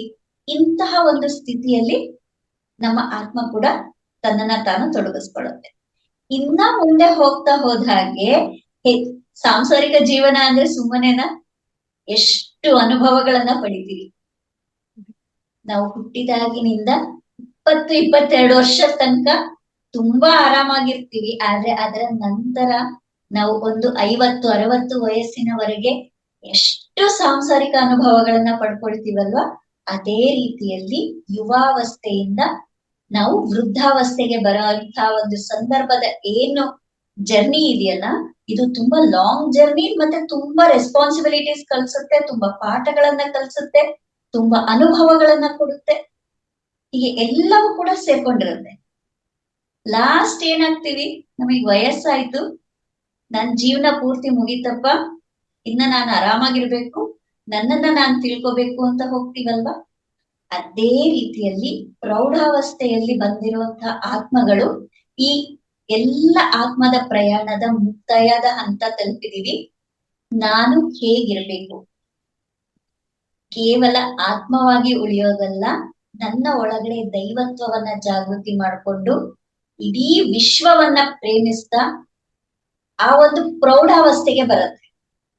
ಎಲ್ಲವೂ ಒಂದೇ, ಎಲ್ಲರೂ ಒಂದೇ, ಇಲ್ಲಿ ನಡೀತಾ ಇರುವಂತಹ ಎಲ್ಲವೂ ಕೂಡ ಬ್ರಹ್ಮ ಚೈತನ್ಯದಿಂದನೇ. ಈ ಬ್ರಹ್ಮ ಚೈತನ್ಯಕ್ಕೆ ಮೂಲ ನಾನೇ ಅನ್ನುವಂತಹ ಅರಿವು ಮೂಡುತ್ತಲ್ಲ, ಈ ಅರಿವಿನಿಂದ ನಡೆಯುವಂಥದ್ದೇ ಪ್ರೌಢಾವಸ್ಥೆಯಲ್ಲಿ ನಡೆಯುವಂಥದ್ದು. ಇಲ್ಲಿ ನಮ್ಮನ್ನ ನಾವು ಚೆಕ್ ಮಾಡ್ಕೊಳ್ತಾ ಹೋಗ್ಬೇಕು, ಈ ಇಷ್ಟರಲ್ಲಿ ನಾನ್ ಯಾವ ಸ್ಟೇಜ್ ಅಲ್ಲಿ ಇದ್ದೀನಿ. ಯಾಕೆಂದ್ರೆ ನಮ್ಮ ಗುಣಗಳನ್ನ ನಾವು ಗಮನಿಸ್ಕೊಳ್ತಾ ಹೋದ ಹಾಗೆ ನಮ್ಗೆ ಅರ್ಥ ಆಗ್ತಾ ಹೋಗುತ್ತೆ, ನಾನ್ ಯಾವ ಸ್ಕೇಲಿನ ಕೆಳಗಡೆ ಬರ್ತೀನಿ ಅನ್ನುವಂಥದ್ದು. ಯಾರು ಜಡ್ಜ್ ಮಾಡೋಂಥದ್ದಲ್ಲ ಇಲ್ಲಿ, ನಮಗೆ ನಾವೇ ಆತ್ಮಾವಲೋಕನ. ಇದನ್ನ ಮಾಡ್ಕೊಳ್ತಾ ಹೋದಾಗ ನಾವು ಎಲ್ಲಿದ್ದೀವಿ ಅನ್ನೋದು ನಮ್ಗೆ ಅರ್ಥ ಆಗ್ತಾ ಹೋಗುತ್ತೆ. ಒಂದೇ ಜನ್ಮದಲ್ಲಿ ಇದೆಲ್ಲ ಹಂತಗಳು ತಲುಪೋಕಾಗುತ್ತಾ, ಇಲ್ಲ ಬೇರೆ ಬೇರೆ ಜನ್ಮದಲ್ಲಿ ಆಗುತ್ತಾ ಇದೆಲ್ಲ? ಒಂದೇ ಜನ್ಮದಲ್ಲಿ ತುಂಬಾ ಸಾಧನೆ ಬೇಕು, ಬಹಳ ಬಹಳ ಬಹಳ ಬೆರಳೆಣಿಕೆಯಷ್ಟು ಕೂಡ ಸಿಗೋದು ಕಷ್ಟ ಇದೆ. ಯೋಗಿಗಳು ಮಾಡ್ತಾರ ಮ್ಯಾಮ್? ಅವರಿಗೂ ಎಷ್ಟೋ ಜನ್ಮಗಳಿರುತ್ತೆ ಮೇಡಮ್, ಬೇಕಾಗುತ್ತೆ. ಹೌದು, ಒಂದೇ ಜನ್ಮದಲ್ಲಿ ಎಲ್ಲವನ್ನೂ ಸಾಧಿಸ್ತೀನಿ ಅನ್ನುವಂಥದ್ದು ಈಗ ಕೂಡ ನಾವು ಸಾಧನೆ ಮಾಡ್ತಿದೀವಿ. ಈಗ ಮಾಡಬಹುದಾದಂತ ಒಂದು ಸ್ಪೆಷಲ್ ಆಪರ್ಚುನಿಟಿ ನಮ್ಮೆಲ್ಲರಿಗೂ ಇದೆ. ಅರ್ಥ ಏನಿದೆ, ಭೂಮಿ ಏನಿದೆ, 3rd ಡೈಮೆನ್ಷನ್ ಇಂದ 5th ಡೈಮೆನ್ಷನ್ ಗೆ ಇವಾಗ ಶಿಫ್ಟ್ ಆಗ್ತಾ ಇದೆ. ಅಂದ್ರೆ ತನ್ನ ಎನರ್ಜಿನ ತಾನು ಚೇಂಜ್ ಮಾಡ್ಕೊಳ್ತಾ ಇದೆ. ಹಾಗಾಗಿ ಈ ಸಂದರ್ಭದಲ್ಲಿ ನಾವು ಏನೇ ಸಾಧನೆ ಮಾಡಿದ್ರು ಕೂಡ ತುಂಬಾ ಫಾಸ್ಟ್ ಆಗಿ ನಮಗೆ ಸಾಧನೆಯ ರಿಸಲ್ಟ್ ಸಿಗ್ತಾ ಹೋಗುತ್ತೆ. ಹಾಗಾಗಿ ಈ ಒಂದು ಆಪರ್ಚುನಿಟಿಯನ್ನ ನಾವು ಉಪಯೋಗಿಸ್ಕೊಳ್ಳೋದು ತುಂಬಾ important. Thank you so much ma'am. ಆಳವಾದ ಜ್ಞಾನವನ್ನ ಕೊಟ್ರಿ. Thank you so much. ಇಲ್ಲ, ಅದ್ಭುತವಾಗಿತ್ತು. ನಾನು ಕೇಳುಗರಾಗಿ ನೀವು ಹೇಳಿದ್ರೆ ಯಾವ ಅವಸ್ಥೆಯಲ್ಲಿ ಇದೀವಿ ನಾವು, ಪ್ರೌಢಾವಸ್ಥೆಯೋ ಅಥವಾ ಯುವಾನೋ ಅಥವಾ ಯಾವ ವೃದ್ಧಾವಸ್ಥೆನೋ ಅಂತ, ಅದೆಲ್ಲದಕ್ಕಿಂತ ಹೆಚ್ಚಾಗಿ ನಾನು ಇನ್ನೊಂದು ಅವಸ್ಥೆ ಹೇಳ್ತೀನಿ. ನಾವು ಕೇಳ್ತಾ ಇದೀವಲ್ಲ, ಈ ಅವಸ್ಥೆಯಲ್ಲಿ ನಾವಿದೀವಲ್ಲ, ಅದು ಈ ಜನ್ಮಕ್ಕೆ ಸಾಕಪ್ಪ ತಂದೆ ಅಂತ. ಯಾಕೆಂದ್ರೆ ನೀವು ಹೇಳದಂತ ಎಲ್ಲಾ ಅವಸ್ಥೆಗಳಿಗೂ ನಾವು ತಲುಪ್ತೀವೋ ಇಲ್ವೋ, ಜನ್ಮ ಜನ್ಮಾಂತರದ ಒಂದು ಕರ್ಮಗಳು ನಾವು ತೀರಿಸ್ಕೋಬೇಕು. ಜನ್ಮ ಜನ್ಮಾಂತರಗಳ ಒಂದು ಪುಣ್ಯಗಳನ್ನ ನಾವು ಫಲಿಸ್ಕೊಂಡು ಅದನ್ನ ಕಾಪಾಡ್ಕೊಂಡು ನೀವು ಹೇಳಿದಂತ ಇವೆಲ್ಲ ಆತ್ಮಾವಸ್ಥೆಗಳು ಏನಿದೆ ಅವುಗಳನ್ನ ತಲುಪಬಹುದೇನೋ ಅನ್ನೋ ಒಂದು ನಿಟ್ಟಿನಲ್ಲಿ ನಾವು ಆ ಮಾರ್ಗದಲ್ಲಿ ನಡೆಯೋಣ ಅಂತ ಹೇಳ್ತಾ, ಅದ್ಭುತವಾಗಿತ್ತು ಮೇಡಮ್. ಯಶೋಧ ಅವರ ಪ್ರಶ್ನೆನೂ ಅದ್ಭುತವಾಗಿತ್ತು, ನಿಮ್ಮ ಉತ್ತರ ಕೂಡ ಅತ್ಯದ್ಭುತವಾಗಿತ್ತು. ಕೇಳುಗರಾದ ನಾವು ಪುಣ್ಯವಂತರು ಅಂತ ಹೇಳ್ಬೋದು. ನಿಜ ನಿಜ, ತುಂಬಾನೇ ಥ್ಯಾಂಕ್ಸ್ ನಿಮ್ಗೆ. ಸರ್ ರೇವಣಪ್ಪ ಸರ್ ಮಾತಾಡಿ ಸರ್ ದಯವಿಟ್ಟು. ಮೇಡಮ್ ಕೇಳಿಸ್ತಾ ಇದೆಯಲ್ಲ ಧ್ವನಿ? ಕೇಳಿಸಿದೆ ಸರ್, ಮಾತಾಡಿ ಮೇಡಮ್ನವರು ರೂಪ ಮೇಡಮ್ ಬಾರಿ ಅದ್ಭುತವಾಗಿ ಮತ್ತೆ ಸರಳವಾಗಿ ನಮಗೆ ಮನ ಮುಟ್ಟುವಾಗಿ, ಅದು ಯಾವ್ದೇ ರೀತಿಯಾದಂತ ಇದೇ ಪ್ರಶ್ನೆನೇ ಇಲ್ಲ ಆ ತರ ಹೇಳಿದ್ದಾರೆ. ಈಗ ನಾವು ತುಂಬಾ ಅದೇ ಅವ್ರು ಹೇಳ್ದಂಗೆ LKG ಇರ್ಬೋದು ಅಥವಾ ಅದಕ್ಕಿಂತ ಕಡಿಮೆ ಇರ್ಬೋದು ಮೇಡಮ್. ನನಗೆ ಈಗ ಸದ್ಯಕ್ಕೆ ಹುಟ್ಟಿರೋದು ಪ್ರಶ್ನೆ ಏನಂದ್ರೆ, ಈಗ ಮೇಡಮ್ನವ್ರು ಹೇಳಿದ್ದು ಏನಂದ್ರೆ, ಈ ನಮ್ದು ಫಿಸಿಕಲ್ ಭೌತಿಕ ಶರೀರ, ನಂತರ ಆತ್ಮ, ಇದು ಏನದು ಮನಸ್ಸು ಮತ್ತೆ ಬುದ್ಧಿ, ಈ ತರ ಬೇರೆ ಬೇರೆ ಸ್ತರಗಳಿದಾವಲ್ಲ ಮೇಡಮ್. ಇದ್ರಲ್ಲಿ ನಮಗೇನ ಅನ್ಸ್ತಾ ಇದೆ, ನಮ್ಮಂತ ಸಾಮಾನ್ಯದವರಿಗೆ ಅಥವಾ ಕೆಳ ಇದ್ರಲ್ಲಿ ಈಗ ತಾನೇ ಪ್ರಾರಂಭದ ಹಂತದಲ್ಲಿರೋರಿಗೆ, ನಾನು ಶರೀರ ಅಷ್ಟೇನೆ ಅನ್ನೋದು ನನಗೆ ಅರಿವಿಗೆ ಬಂದಿದೆ. ಬುದ್ಧಿ ಅನ್ನೋದು ಅಲ್ಪ ಸ್ವಲ್ಪ ಮಟ್ಟಿಗೆ ಅದು ಅರಿವು ಬಂದಿದೆ. ಆನಂತರ ಇರೋ ಯಾವ ಅರಿವು ಬರ್ತಾನೆ ಇಲ್ಲ. ಜೊತೆಗೆ ಈಗ ಮತ್ತೆ ಇನ್ನೊಂದು ಮೇಲೆ ಇನ್ನೂ ಜಾಸ್ತಿ ಹೋಗಿ ಅವರು ಏನ್ ಹೇಳ್ತಾರ ಅಂದ್ರೆ, ಅದೇ ಜನ್ಮ ಜನ್ಮಗಳ ಹಿಂದಿಂದೆಲ್ಲದೂ ಸಹ ಇದೇ ಅದು ಪ್ರಕ್ರಿಯೆ ಒಳಗಡೆ ಇದ್ರಲ್ಲಿ ನೀವು ಜನ್ಮ ತಾಳ್ತಾ ಇದ್ದೀರಾ ಅನ್ನೋದಿದೆಯಲ್ಲ, ಇದು ನಮಗೆಲ್ಲೋ ನಿಲುಕದ ಇದು ಅನಿಸ್ತಾ ಇದೆ ಮೇಡಮ್. ಅಂದ್ರೆ ನಮಗೆ ಇದು ಟಚ್ ಆಗ್ತಾ ಇಲ್ಲ ಅನ್ನೋ ತರ ಅನಿಸ್ತಾ ಇದೆ. ಅಥವಾ ಅದನ್ನ ನಾವು ಪಡ್ಕೊಳಕ್ಕೆ ಅಥವಾ ಅದನ್ನ ಅರ್ಥಕೊಳಕ್ಕೆ ಯಾವ ರೀತಿ ಏನಾದ್ರು ಸಾಧನ ಇದೆಯಾ, ಅಥವಾ ಹೆಂಗೆ ಅದು ದಾರಿ? ನಾನ್ ಜನ್ಮ ಜನ್ಮಗಳನ್ನ ಪಡೆದಿದ್ದೇನಿ ಅಥವಾ ಅದ್ರ ಅರಿವು ಆಗೋದು ನನಗೆ ಅನುಭೂತಿ ಅಂದ್ರಲ್ಲ, ಯಾವ್ದೋ ನನಗೆ 2-3 ಅಷ್ಟೇನೆ ನನಗೆ ಅನುಭೂತಿ ನನಗೆ ಬಂದಿರೋ. ನಾನು ಶರೀರ, ನಂತರ ನನಗೆ ಆತ್ಮ, ನಂತರ ಏನೋ ಅಲ್ಪ ಸ್ವಲ್ಪ ಧ್ಯಾನ ಒಂಚೂರು ಮಾಡ್ತಾ ಇದ್ದೇವೆ, ಅದರಿಂದ ಏನೋ ಅದ್ರ ನಂತರ ಇನ್ನೂ ತಲುಪೇ ಇಲ್ಲ. ಆದ್ರೆ ಇದು ಬಂದ್ಬಿಟ್ಟು ನನಗೆ ಜನ್ಮ ಜನ್ಮಗಳ ಇವು ಅದಾವಲ್ಲ, ನಾವು ಹುಟ್ಟಿದ್ದೇವೆ ಅಥವಾ ಇನ್ನೂ ತಾಳ್ತಾನೆ ಅದಾವೆ ಮುಂದೆ ಅನ್ನೋದು, ಅದು ಬರ್ತಾನೆ ಇಲ್ಲ ಮೇಡಮ್, ಗೊತ್ತಾಗ್ತಾನೆ ಇಲ್ಲ. ಅದಕ್ಕೇನಾದ್ರು ಅದಕ್ಕೆ ಏನಂದ್ರೆ, ಫಾಸ್ಟ್ ಆಗಿ ಇನ್ಸ್ಟಂಟ್ ಆಗಿ ಯಾವ್ದು ಸಿಕ್ಕೋದಿಲ್ಲ ಸರ್. ಇನ್ಸ್ಟೆಂಟ್ ಅನುಭೂತಿ ಆಗ್ಬೇಕು ಅನ್ನೋಂಥದ್ದು ಯಾವುದು ಇಲ್ಲ. ನಿಧಾನವಾಗಿ, ಇವಾಗ 1ನೇ ಕ್ಲಾಸ್ ಅಲ್ಲಿ ಇದೀವಿ ಅಂತಂದ್ರೆ PhD ಸಬ್ಜೆಕ್ಟ್ ಕೇಳಬಹುದು, ಆದ್ರೆ PhD ಸಬ್ಜೆಕ್ಟ್ ಅರ್ಥ ಆಗೋದಿಲ್ಲ. ಅರ್ಥ ಆಗ್ಲಿಲ್ಲ ಅದು ಸುಳ್ಳು ಅಲ್ಲ, ಖಂಡಿತವೇ ಇರುತ್ತೆ. ಆದ್ರೆ ಆ ಸ್ಥಿತಿಯನ್ನ ನಾವು ತಲುಪಿದಾಗ ಖಂಡಿತ ಅರ್ಥ ಆಗತ್ತೆ. ಹಾಗಂತ ಹೇಳಿ ಅಂದ್ರೆ ಸಾಧನೆ ಆಗ್ಬೇಕಾಗಿದೆ. ಈಗ ನಾವು ನಿಟ್ಟಿನಲ್ಲಿ ಇದೀವಿ ಸರ್. ಈಗಷ್ಟೇ ನೋಡಿ, ಮಗು ಒಂದೇ ಸರಿಗೆ ಬೋರ್ಲಾಗಲ್ಲ, ಆಮೇಲೆ ಒಂದೇ ಸರಿಗೆ ನಡಿಯಕ್ಕೂ ಶುರು ಮಾಡಲ್ಲ. ಸೊ ಹಂತವಾಗಿ ನಾವು ತಲುಪಬೇಕಾಗಿದೆ ಕ್ರಮೇಣ. ಯಾಕೆಂದ್ರೆ ನೀವು ಹೇಳಿದ್ರಿ, ಈಗ ಇಲ್ಲಿ ತಿಳ್ಕೊಳ್ಳೋ ಅಂತ ಪ್ರಯತ್ನದಲ್ಲಿ ನಾನು ಮಾಡ್ತಾ ಇದ್ದೀನಿ ಅಂದ್ಮೇಲೆ ನಾವೆಲ್ಲರೂ ಅಷ್ಟೇ ಸರ್, ಅದನ್ನ ತಿಳ್ಕೊಳ್ಳೋ ನಿಟ್ಟಿನಲ್ಲಿ ನಾವು ಹೋಗ್ತಾ ಇದೀವಿ, ಆ ಮಾರ್ಗದಲ್ಲಿ ಹೋಗ್ತಾ ಇದೀವಿ. ಅದಕ್ಕೆ ನಾವು ಒಂದಷ್ಟು ಅವಕಾಶ ಕೊಡಬೇಕು ಅಂತ ಅವರು ಪೂರ್ಣವಾಗಿ ಅದು ಒಪ್ತೇನೆ ಮೇಡಮ್. ಭಾರಿ ಧನ್ಯವಾದಗಳು. ನೀವು ಹೇಳಿದ್ ಭಾರಿ ತುಂಬಾ ಆಳವಾಗಿದ್ದಾರೆ ಅವರು, ನೀವು ಇರ್ಬೋದು. ನನಗೆ ಇನ್ನೊಂದು ಏನಂದ್ರ ಪ್ರಶ್ನೆ, ಇಷ್ಟು ಈಗ ಮೇಡಮ್ ಹೇಳಿದ್ ಭಾರಿ ಒಪ್ಪಿಗೆ ಇದೆ ನನಗೆ. ನಾನ್ 3ನೇ ಕ್ಲಾಸ್ ನಲ್ಲಿ ಇರ್ಬೋದು, PhD ಗೊತ್ತಾಗೋದಕ್ ಸಾಧ್ಯನೇ ಇಲ್ಲ. ಆದ್ರೆ ಇಲ್ಲಿ ಮೇಡಮ್ ಇಲ್ಲಿ ಪ್ರಶ್ನೆ ಅಂದ್ರೆ PhD ಮಾಡಿದೆ ಅಂತವ್ರು ಎಷ್ಟ್ ಜನ ಇದಾರ ಅಂತ ನನಗೆ ಅದೇ ಡೌಟ್ ಆಗ್ತಾ ಇದೆ. ಅಂದ್ರೆ ಜನ್ಮಗಳ ಅರಿವನ್ನ ಪಡೆದವರು ಅದನ್ನ ಹೇಳಕ್ ಸಾಧ್ಯ ಇದ್ದವರು ಇಲ್ಲಿನಾಗಿ ಇದಾರ ಅಂತ ಒಂದು ನನಗೆ ಭಾರಿ ಡೌಟ್ ಆಗ್ತದೆ ಮೇಡಮ್. ಎಷ್ಟೋ ಜನ ಎಂತೆಂತೋ ಇದನ್ನೆಲ್ಲ ಮಾಡಿದವರು ಸಹ ಅವ್ರಿಗೆ ಅವ್ರ ಹಿಂದಿನ ಜನ್ಮಗಳಾಗ್ಲಿ ಇನ್ನೊಂದು ಅವರು ಮುಂದೆ ಆ ಜನ್ಮನ ಪಡೆಯೋದಕ್ಕೆ ಇರೋ ಅಂತ ಏನೋ ಅವಕಾಶನೋ ಅಥವಾ ಇರೋ ಅಂತ ಅರಿವು ಅದು ಯಾವ್ದು ಇಲ್ಲಿಯೂ ನನ್ಗೆ ಯಾವ ಪುಸ್ತಕ ಆಗ್ಲಿ ಯಾವ್ದು ಜನರು ಇಷ್ಟೊಂದು ಈಗ 800 ಕೋಟಿ ಜನ ಇದೇವೆ ನಾವು ಮೇಡಮ್. ಇದರಲ್ಲಿ ಎಷ್ಟೆಷ್ಟು ಮಹಾನ್ ಸಾಧನೆ ಮಾಡಿದಾರ ಇದಾರಲ್ಲ, ಇದರಲ್ಲಿ ಎಲ್ಲಿ ಕಾಣ್ತಾ ಇಲ್ಲ. ನನ್ನ ಮಟ್ಟಿಗೆ ನನಗೆ ಏನು ಯಾರು ಕಂಡ್ರ ಅಂತದ್ದು ನನಗೆ ನೋಡ್ತಾನೆ ಇಲ್ಲ. ಹಾಗಾಗಿ ಇದೊಂದು ಪ್ರಶ್ನೆ ಅಷ್ಟೇ. ನಿಮ್ಮ ಒಂದು ಪ್ರಶ್ನೆ ನಿಮ್ಮ ಏನು ಹುಟ್ಕೊಳ್ತಾ ಇದೆ ಅದು ಖಂಡಿತ ನಂದು ಕೂಡ ಹೌದು. ಅದಕ್ಕೆ ಮೇಡಮ್ ಉತ್ತರ ಹೇಳಬೇಕು. ಅದಕ್ಕೆ ಮುಂಚೆ ಏನಂತಂದ್ರೆ ಸಾಕಷ್ಟು ಕೇಳಿದೀನಿ ಸರ್, ಪೇಪರಲ್ಲಿ ಬಂದಿದೆ. ಅದು ಯಾವುದೋ ಒಂದು ಸಣ್ಣ ಹುಡುಗ, ಅಂದ್ರೆ ಈ ಉದಾಹರಣೆ ಹೇಳ್ತಾ ಇದ್ದೀನಿ ನಾನು ಇಷ್ಟೇ ನಂಗೆ ಗೊತ್ತಿರೋದು. ನಾನು ತುಂಬಾ ಅಲ್ಪಳು ಸರ್, ನಿಮ್ಮಷ್ಟು ನಾನು ತಿಳಿದಿಲ್ಲ. ಅಲ್ಲಿ ನನಗೆ ಗೊತ್ತಾಗಿದ್ದೇನಂದ್ರೆ ಆ ಪುಟ್ಟ ಹುಡುಗ ಹೋಗಿ ದೊಡ್ಡ ಒಂದು ಸ್ಥಾನದಲ್ಲಿ ನಿಂತು ಮಾಡ್ತಿದ್ನಂತೆ ಹೋದ ಜನ್ಮದಲ್ಲಿ. ಅಲ್ಲಿ ಕೂತ್ಕೊಂಡು ಹೇಳ್ತಾನಂತೆ, ಆ ಒಂದು ಕಟ್ಟೆ ಮೇಲೆ ಕೂತ್ಕೊಂಡು, ನಾನು ಈ ತರ ಇದ್ದೆ, ಇಂಥ ಕಡೆ ಇದ್ದೆ, ನಾನು ಅಲ್ಲಿ ನಾನು ಇಂತಿಂತ ಕೆಲಸ ಮಾಡ್ತಾ ಇದ್ದೆ, ನಾನು ಅಲ್ಲಿ ಹೋಗಬೇಕು ಅಂತ ಹೇಳದ್ನಂತೆ. ಅವರು ಕರ್ಕೊಂಡು ಹೋಗಿದ್ದಾರೆ ನೋಡಿ, ಗುಜರಾತ್ ನಲ್ಲಿ ಇರುವಂತ ಒಂದು ಹುಡುಗ. ನಾನು ಆಕ್ಚುಲಿ ಈಗ ಬೇರೆ ಕಡೆ ಇರೋದ್ರಿಂದ ನನಗೆ ಸಿಗ್ತಾ ಇಲ್ಲ ಆಕ್ಚುಲಿ ಅದು. ನಾನು ಬೆಂಗಳೂರಿಗೆ ನಮ್ಮ ದೇಶಕ್ಕೆ ಬಂದಾಗ ನಾನು ಖಂಡಿತ ಹುಡುಕ್ತೀನಿ ನಿಮ್ಮ ಒಂದು ಪ್ರಶ್ನೆಗೆ ಅದನ್ನ ಆ ಉದಾಹರಣೆ ನಾನು ತೋರಿಸ್ತೀನಿ ಸರ್. ಈ ಪ್ರಶ್ನೆ ಇದು ನನ್ಗೆ ಸದಾಕಾಲ ಕಾಡ್ತಾ ಇರುತ್ತೆ, ಜನ್ಮದ್ದು ಇದೆಲ್ಲ ನಿಲುಕದ ಒಂದು ದೊಡ್ಡ ವಿಶಾಲವಾದ ಒಂದು ಪ್ರಪಂಚ. ಅದು ನಾವು ತಿಳ್ಕೊಳ್ಳೋದಕ್ಕೆ ಪ್ರಯತ್ನ ಪಡ್ತಾ ಇದೀವಿ, ಇದೆಯಾ ಇಲ್ವಾ ಅನ್ನೋದು. ಅಫ್ಕೋರ್ಸ್ ಅದನ್ನ ಮೇಡಮ್ ಕಂಟಿನ್ಯೂ ಮಾಡ್ತಾರೆ. ದಯವಿಟ್ಟು ಹೇಳಿ ಮೇಡಮ್, ಇದು ಅಗಾಧವಾದ ಒಂದು ಪ್ರಶ್ನೆ ಇದು. ಗೊತ್ತಿಲ್ಲ, ನೀವೇ ಉತ್ತರ ಹೇಳ್ಬೇಕು. ಈಗ ನಾವು ಪ್ರಶ್ನೆ ಕೇಳ್ತೀವಿ, ನಿಮ್ಮ ತಂದೆ ಇದಾರಲ್ವಾ? ತಂದೆ ಬಗ್ಗೆ ನಿಮಗೆ ಅಲ್ವಾ? ನಿಮ್ಮ ಪರಿಚಯ ಇದಾರಲ್ವಾ? ಮೇಡಮ್ ಸ್ವಲ್ಪ ಡಿಸ್ಟರ್ಬ್ ಆಗ್ತಾ ಇದೆ. ಬೇರೆಯವ್ರ ಮೇಡಮ್ ಅದೇ ಅಲ್ಲೇ ತುಂಬಾ ಜನ ಇದು ಮಾಡ್ತಾ ಇದ್ದಾರೆ. ದಯವಿಟ್ಟು ಪ್ಲೀಸ್ ಮ್ಯೂಟ್ ಮಾಡಿ.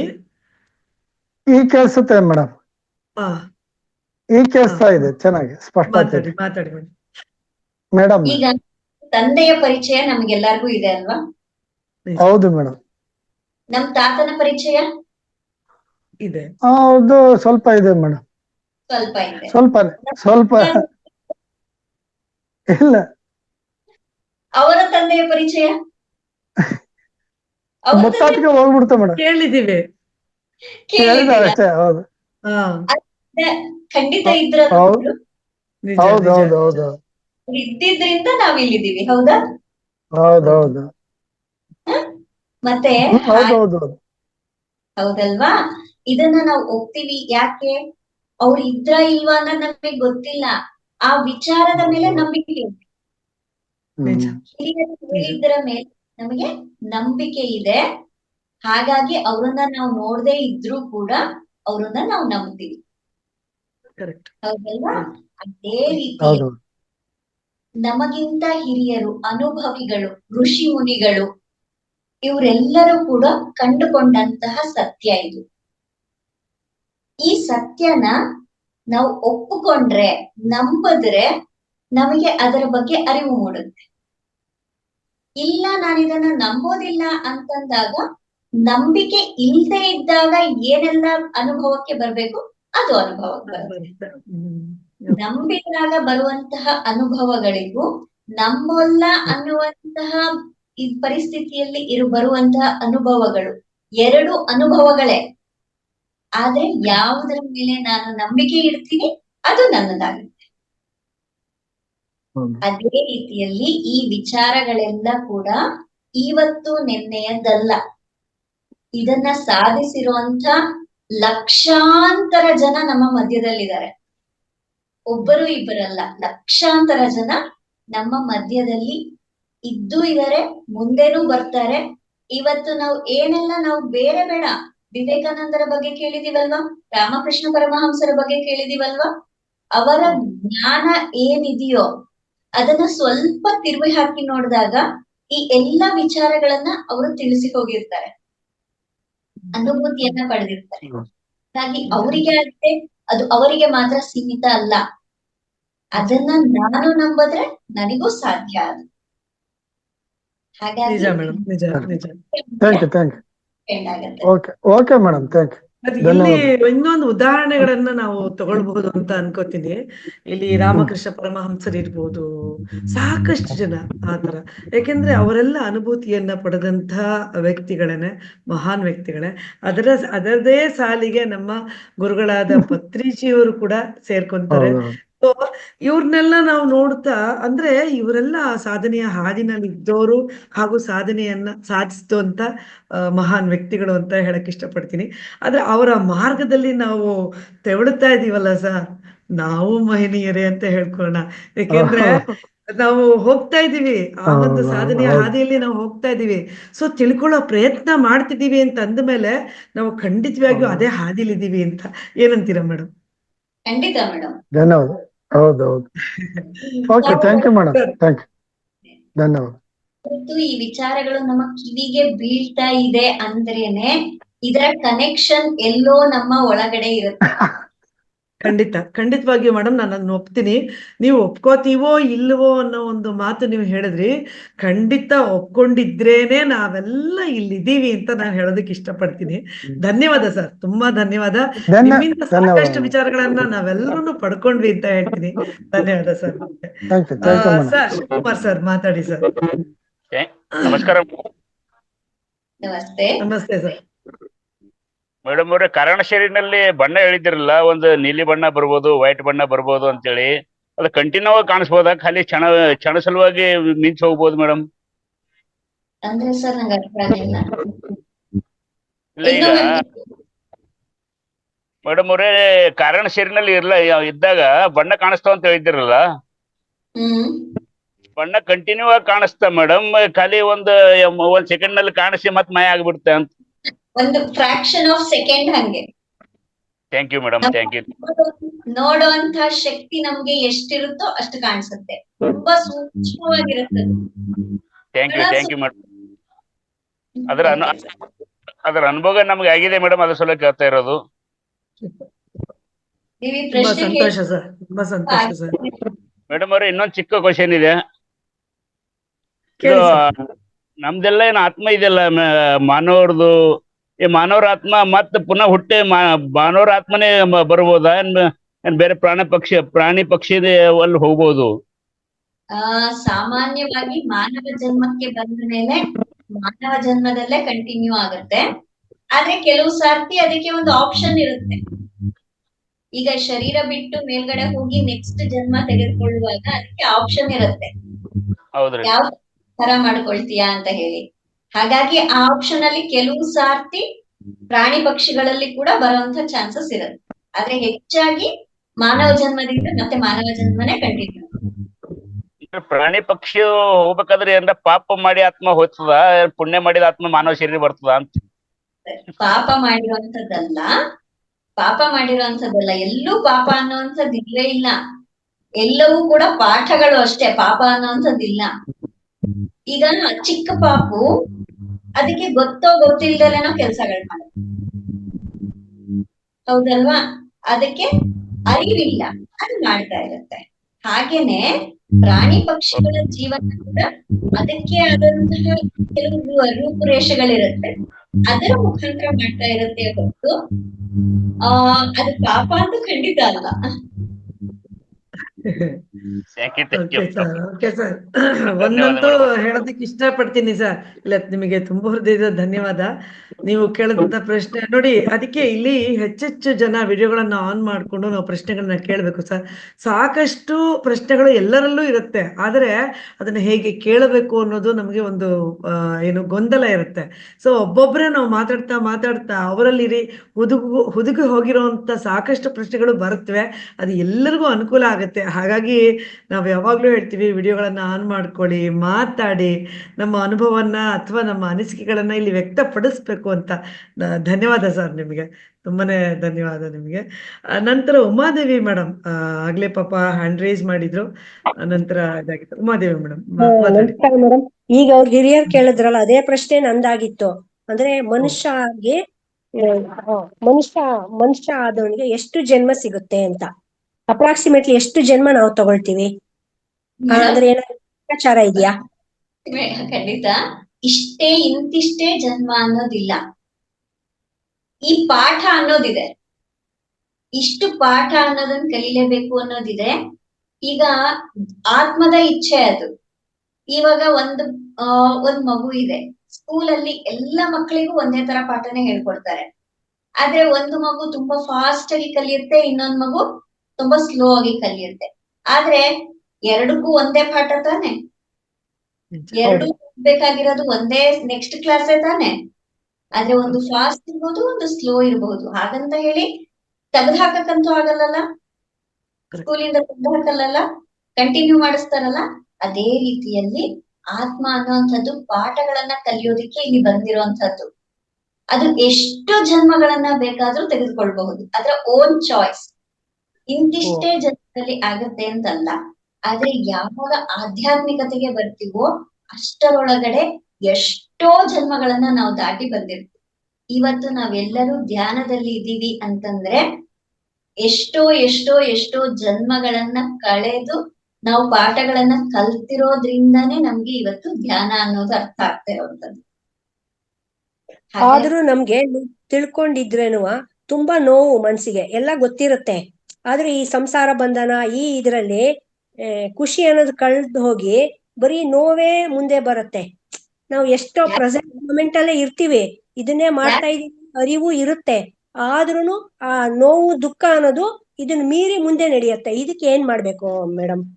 ಅಂತಂದ್ರೆ ಯಾವುದೇ ಪರಿಸ್ಥಿತಿ ಆಗ್ಲಿ ನಾವು ಅಕ್ಸೆಪ್ಟ್ ಮಾಡೋದು ತುಂಬಾ ಇಂಪಾರ್ಟೆಂಟ್.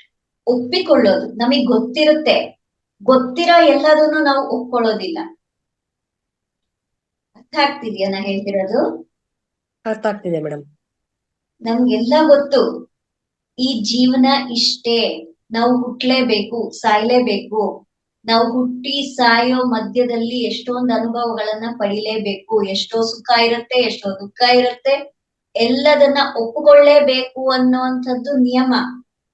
ಆದ್ರೆ ಅದನ್ನ ಒಪ್ಪಿಕೊಳ್ಳೋ ಸ್ಥಿತಿ ಬರ್ಬೇಕು ಅಂತಂದಾಗ ಅದಕ್ಕೆ ಟೈಮ್ ಹಿಡಿಯತ್ತೆ. ನಾವು ಎಲ್ಲಿಯವರೆಗೆ ಒಪ್ಕೊಳ್ಳಲ್ವೋ, ಇದೆಲ್ಲವೂ ಇಷ್ಟೇ, ಇದು ಡ್ರಾಮಾ ಅನ್ನೋದು ಅಂತರಂಗದಿಂದ ಒಪ್ಪಿಕೊಳ್ಳಲ್ವೋ, ಅಲ್ಲಿಯವರೆಗೂ ನಾವು ದುಃಖವನ್ನ ಅನುಭವಿಸ್ತಾನೆ ಇರ್ತೀವಿ.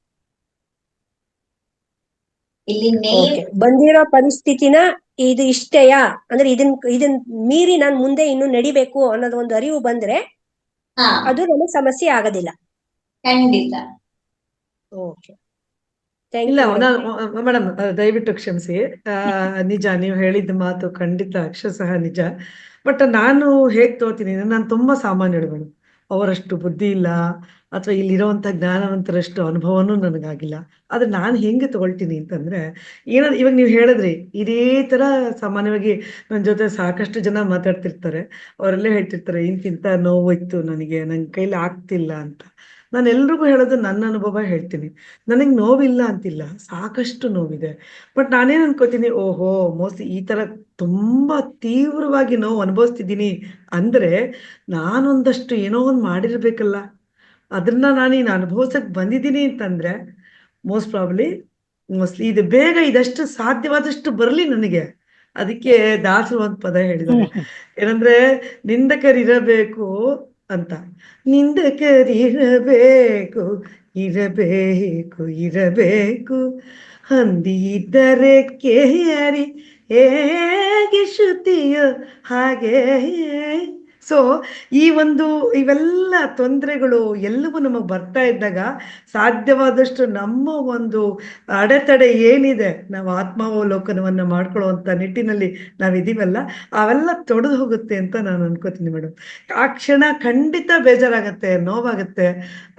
ಆದರೆ ಅದನ್ನ ನಾವು ಹಾಗೆ ಅಂಟ್ಕೊಂಡ್ಬಿಡ್ಬಾರ್ದು. ಅದನ್ನು ಎಲೆ ಮೇಲಿನ ಒಂದು ಮುತ್ತಿನ ಹನಿ ಇರುತ್ತಲ್ಲ, ಆ ತರ ಅದು ಬಂದಿದೆ ಇಲ್ಲಿ, ಆಮೇಲೆ ಹೊಡೆದೋಗುತ್ತೆ ಅಷ್ಟೇನೆ ಅನ್ಕೊಂಡು ಈಸಿಯಾಗಿ ತಗೊಂಡ್ಬಿಡ್ಬೇಕು ಅಂತ ನನ್ನ ಭಾವನೆ. ಇದೆಷ್ಟು ಸತ್ಯವೋ ಏನೋ ನನಗೆ ಗೊತ್ತಿಲ್ಲ, ಆದ್ರೆ ನಿಮ್ಮ ಅನುಭವಗಳನ್ನ ನೀವು ಹೇಳ್ಬೇಕು. ಮೇಡಮ್ ಇದನ್ನ ಈಗ ಹೇಳುವಂತದ್ದು. ಆ, ಹೇಳಿ ಮೇಡಮ್, ಮಾಲಿನಿ ರಾವ್ಜಿ, ಹಾ. ಇದು ನಮ್ಮ ಮೇಡಮ್ ಈಗ ತಾನೇ ಹೇಳಿದ್ರು ರೂಪಾ ಮೇಡಮ್, ಅದು ಭಾರಿ ಭಾರಿ ಸತ್ಯ ಅಂದ್ರೆ 100% ಇದು ವಾಸ್ತವಾಂಶ ಮೇಡಮ್. ಏನ್ ಹೇಳಿದ್ರೆ, ಮೊದಲು ನಾವು ಅಕ್ಸೆಪ್ಟ್ ಮಾಡ್ಕೊಳೋ ಮನೋಭಾವನೆಯಲ್ಲೇ ನಾನು ಇಲ್ಲಿ ಜನಗಳನ್ನ ಕಾಣ್ತಾನೆ ಇಲ್ಲ. ಅದು ಇದೇ ಎಲ್ಲಾರ ನೋವಿಗೆ ಕಾರಣ ಮೇಡಮ್. ಅವರು ಭಾರಿ ಸ್ಪಷ್ಟವಾಗಿ ಹೇಳಿದ್ರು ಮೇಡಮ್, ಭಾರಿ ಚೆನ್ನಾಗಿದೆ, ಅದು ಅದ್ಭುತವಾದಂತ ವಾಸ್ತವ. ನಾನು ತುಂಬಾ ಜನರು ಇದಾರೆ, ಯಾರು ಅವ್ರಿಗೆ ಗೊತ್ತಿದೆ ನಾನು ಮಾಡ್ತಾ ಇರೋ ತಪ್ಪು, ನಾನು ಹೇಳ್ತಾ ಇರೋ ಸುಳ್ಳು ಎಲ್ಲದು ಅಂತ ಅಂದ್ರು ಅವರು ತಮ್ಮ ಆತ್ಮಕ್ಕೋಸ್ಕರನಾದ್ರೂ ಒಪ್ಕೊಂತಾ ಇಲ್ಲ. ಇದು ಆಕ್ಚುಲಿ ಅವರ ಎಲ್ಲಾ ನೋವು ಸಂಕಟಗಳಿಗೆ ನಮ್ಗೆ ಕಾರಣ ತುಂಬಾ ಅಂತಾನೆ ನೋವಿದೆ ನನಗೆ ಮೇಡಮ್. ಅನಿಸ್ತಾ ಇದೆ ಮೇಡಮ್. ದಯವಿಟ್ಟು ದಟ್ ಈಸ್ ದಿ ದುಃಖ ಹೇಳ್ಬೋದು ಪಾಯಿಂಟ್. ಹೇಳ್ಬೋದು ಗೊತ್ತಿಲ್ಲ. ನಮ್ ಯಜಮಾನ್ರಿಗೆ ಮಾನಸಿಕ ರೋಗ ಇದೆ, ಆಯ್ತಾ. ನಾನು ಅದನ್ನ ಮನಸ್ಪೂರ್ವಕವಾಗಿ ಒಪ್ಕೊಂಡಿದ್ದೀನಿ. ಆದ್ರೆ ಅದಕ್ಕೆ ನಂಗೆ ಅದು ಕ್ಲಿಯರ್ ಆಗೋದಕ್ಕೆ ನಂಗೆ ಒಂದು ಸೊಲ್ಯೂಷನ್ ಸಿಗ್ತಾ ಇಲ್ಲ. ಯಾಕೆಂದ್ರೆ ಅವ್ರು ಈ ತರ ಧ್ಯಾನಕ್ಕೆಲ್ಲ ಬರಲ್ಲ ಅವರು, ಆಯ್ತಾ. ನಂದು ಬದುಕನ್ನ ಪೂರ್ತಿ ಅವ್ರಿಗೆ ಸಮರ್ಪಿಸಿ ಬಿಟ್ಟಿದ್ದೀನಿ ನಾನು. ಆದ್ರೆ ನಂಗೆ ಅವ್ರನ್ನ ಇದರಿಂದ ಹೊರಗ್ ತರಬೇಕು ಅನ್ನೋದು ಒಂದು ಮನದಾಳದಲ್ಲಿ ತುಂಬಾ ಇದೆ. ನನ್ ಸಾವು ಬರೋದ್ರಲ್ಲಿ ನಾನು ಅವ್ರನ್ನ ಒಂದು ಉತ್ತಮ ವ್ಯಕ್ತಿಯಾಗಿ ನೋಡ್ಬೇಕು ಅಂತ. ಅದು ಪ್ರಪಂಚದ ಕಣ್ಣಿಗೆ ಅವ್ರು ಮೇ ಬಿ ಮೆಂಟಲ್ ಪರ್ಸನ್ ಅಂತ ಕಾಣೋದಿಲ್ಲ. ಅಂದ್ರೆ ಅವ್ರು ಅದನ್ನ ಹೈಡ್ ಮಾಡ್ಕೊಳ್ತಾರೆ. ನಂಗೆ ಅದು ಇಂಪಾರ್ಟೆಂಟ್ ಅಲ್ಲ. ನನ್ ಜೀವನದ ಗುರಿ ಅಂದ್ರೆ ಈ ಜನ್ಮದಲ್ಲಿ ನಾನು ಅವ್ರನ್ನ 1-2 ದಿನನಾರು ನಾನು ಸರಿಯಾಗಿರೋ ವ್ಯಕ್ತಿ ಅಂತ ನಾನು ನೋಡ್ಬೇಕು ಅಂತ. ಇದು ನನ್ನ ಆಸೆ. ಇದು ಎಲ್ಲೇ ಹೋದ್ರುನು ನನ್ಗೆ ಇದರಿಂದ ನಾನು ಎಷ್ಟೇ ಪಾಸಿಟಿವ್ ಆಗಿದ್ರು ಅದು ನನ್ನ ತಲೆಯಿಂದ ತಂದು ಚುಚ್ಚುತ್ತಾ ಇರುತ್ತೆ. ನೀನೇನೋ ಅದಕ್ಕೆ ಅಂಟ್ಕೊಂಡಿದ್ಯಾ ಅಂತ. ನಾನು ಆ ಕಡೆನೂ ಮನ್ಸ್ ಕೊಡ್ಲಾರ್ದೆ, ಈ ಕಡೆನೂ ಮನ್ಸ್ ಕೊಡ್ಲಾರ್ದೆ ಏನೋ ಪಿಶಾಚಿ ತರ ಬದುಕ್ತಾ ಇದ್ದೀನಿ. ಇದು ನಂದು ಸತ್ಯ. ನಂಗೆ ಇದರಿಂದ ಹೆಂಗ್ ಹೊರಗ್ ಬರ್ಬೇಕು ಗೊತ್ತಾಗ್ತಾ ಇಲ್ಲ. ನಾನು ಎಷ್ಟೊಂದು ಬೇರೆ ಪ್ರೋಗ್ರಾಮ್ ಎಲ್ಲ ಅಟೆಂಡ್ ಮಾಡ್ತೀನಿ, ಬಟ್ ಅದರಲ್ಲೆಲ್ಲ ಲ್ಯಾಂಗ್ವೇಜ್ ಡಿಫಿಷಿಯನ್ಸಿಯಿಂದ ನಾನು ಇದನ್ನ ಮನಸ್ಪೂರ್ವಕವಾಗಿ ಹೇಳ್ಕೊಳಕ್ ಆಗ್ತಾ ಇರ್ಲಿಲ್ಲ. ಆದ್ರೆ ಇವತ್ತು ಹೇಳ್ಕೊಳಕ್ ಒಂದು ಅವಕಾಶ ಸಿಕ್ಕಿದೆ, ಕೇಳ್ತಾ ಇದ್ದೀನಿ ಮೇಡಮ್. ಮೇಡಮ್, ನಾ ಒಂದು ಕಟು ಸತ್ಯ ಹೇಳ. ಹೇಳಿ ಸ್ವಲ್ಪ ಮೇಡಮ್. ಕಠಿಣ ಅನ್ಸುತ್ತೆ. ಇಲ್ಲ, ದಯವಿಟ್ಟು ಬೇಕಾದಷ್ಟು ಕಠಿಣ ನೋಡ್ಬಿಟ್ಟಿದೀನಿ ಮೇಡಮ್, ಯಾವ್ದು ಕಠಿಣ ಅಂತ ಅನ್ಸಲ್ಲ. ಅದಕ್ಕೆ ನಾನು ಇಷ್ಟು ಕಾರೋ ಕ್ವಶನ್ ಕೇಳ್ತಾ ಇರೋದು. ಪ್ಲೀಸ್ ಏನಾದ್ರು ತಪ್ಪಾಗಿದೆ ದಯವಿಟ್ಟು ಕ್ಷಮಿಸ್ಬಿಡಿ. ಇಲ್ಲ, ಖಂಡಿತ ಇಲ್ಲ ಮೇಡಮ್, ಖಂಡಿತ ಇಲ್ಲ. ನೀವು ಕೇಳಿದ್ದು ಸತ್ಯನೇ. ಮೇಡಮ್ ಹೇಳ್ತಾರೆ, ಹೇಳಿ ಮೇಡಮ್. ನಾನು ಹೇಳ್ತಾ ಇರೋದು ಕಟು ಸತ್ಯ ಹೇಗಿರುತ್ತೆ ಅಂದ್ರೆ, ನೀವು ನನಗೆ ಕ್ವಶನ್ ಕೇಳಿದ್ರೊಳಗೆ ಕಟು ಇದೆ ಅಂತ ಹೇಳ್ತಿಲ್ಲ. ನಾನು ಕೊಡೋಂತ ಉತ್ತರ ಏನಿದೆ ಸ್ವಲ್ಪ ಕಟುವಾಗಿರುತ್ತೆ. ಇರ್ಲಿ ಮೇಡಮ್, ನೋ ಪ್ರಾಬ್ಲಮ್.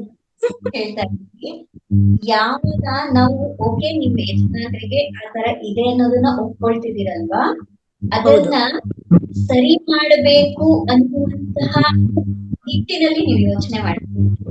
ಹೌದು, ಆವಾಗ ಅದು ಅಕ್ಸೆಪ್ಟೆನ್ಸಿ ಆಗೋದಿಲ್ಲ. ಅವರನ್ನ ಬದಲಾವಣೆ ಮಾಡ್ಬೇಕು ಅಂತ ನೀವು ಪ್ರಯತ್ನ ಪಡ್ತಿದ್ದೀರಾ ಅಂತಂದಾಗ ಅದು ಸಂಪೂರ್ಣವಾದ ಅಕ್ಸೆಪ್ಟೆನ್ಸಿ ಅಲ್ಲ. ಅವರು ಬೇರೆ ಮನುಷ್ಯರ ತರ ಜೀವನ ಖುಷಿ ಪಡ್ಬೇಕು ಅನ್ನೋದು ನನ್ನ ಆಸೆ. ಯಾಕಂದ್ರೆ ಅವ್ರು ನೋವಲ್ಲಿದ್ದಾರೆ.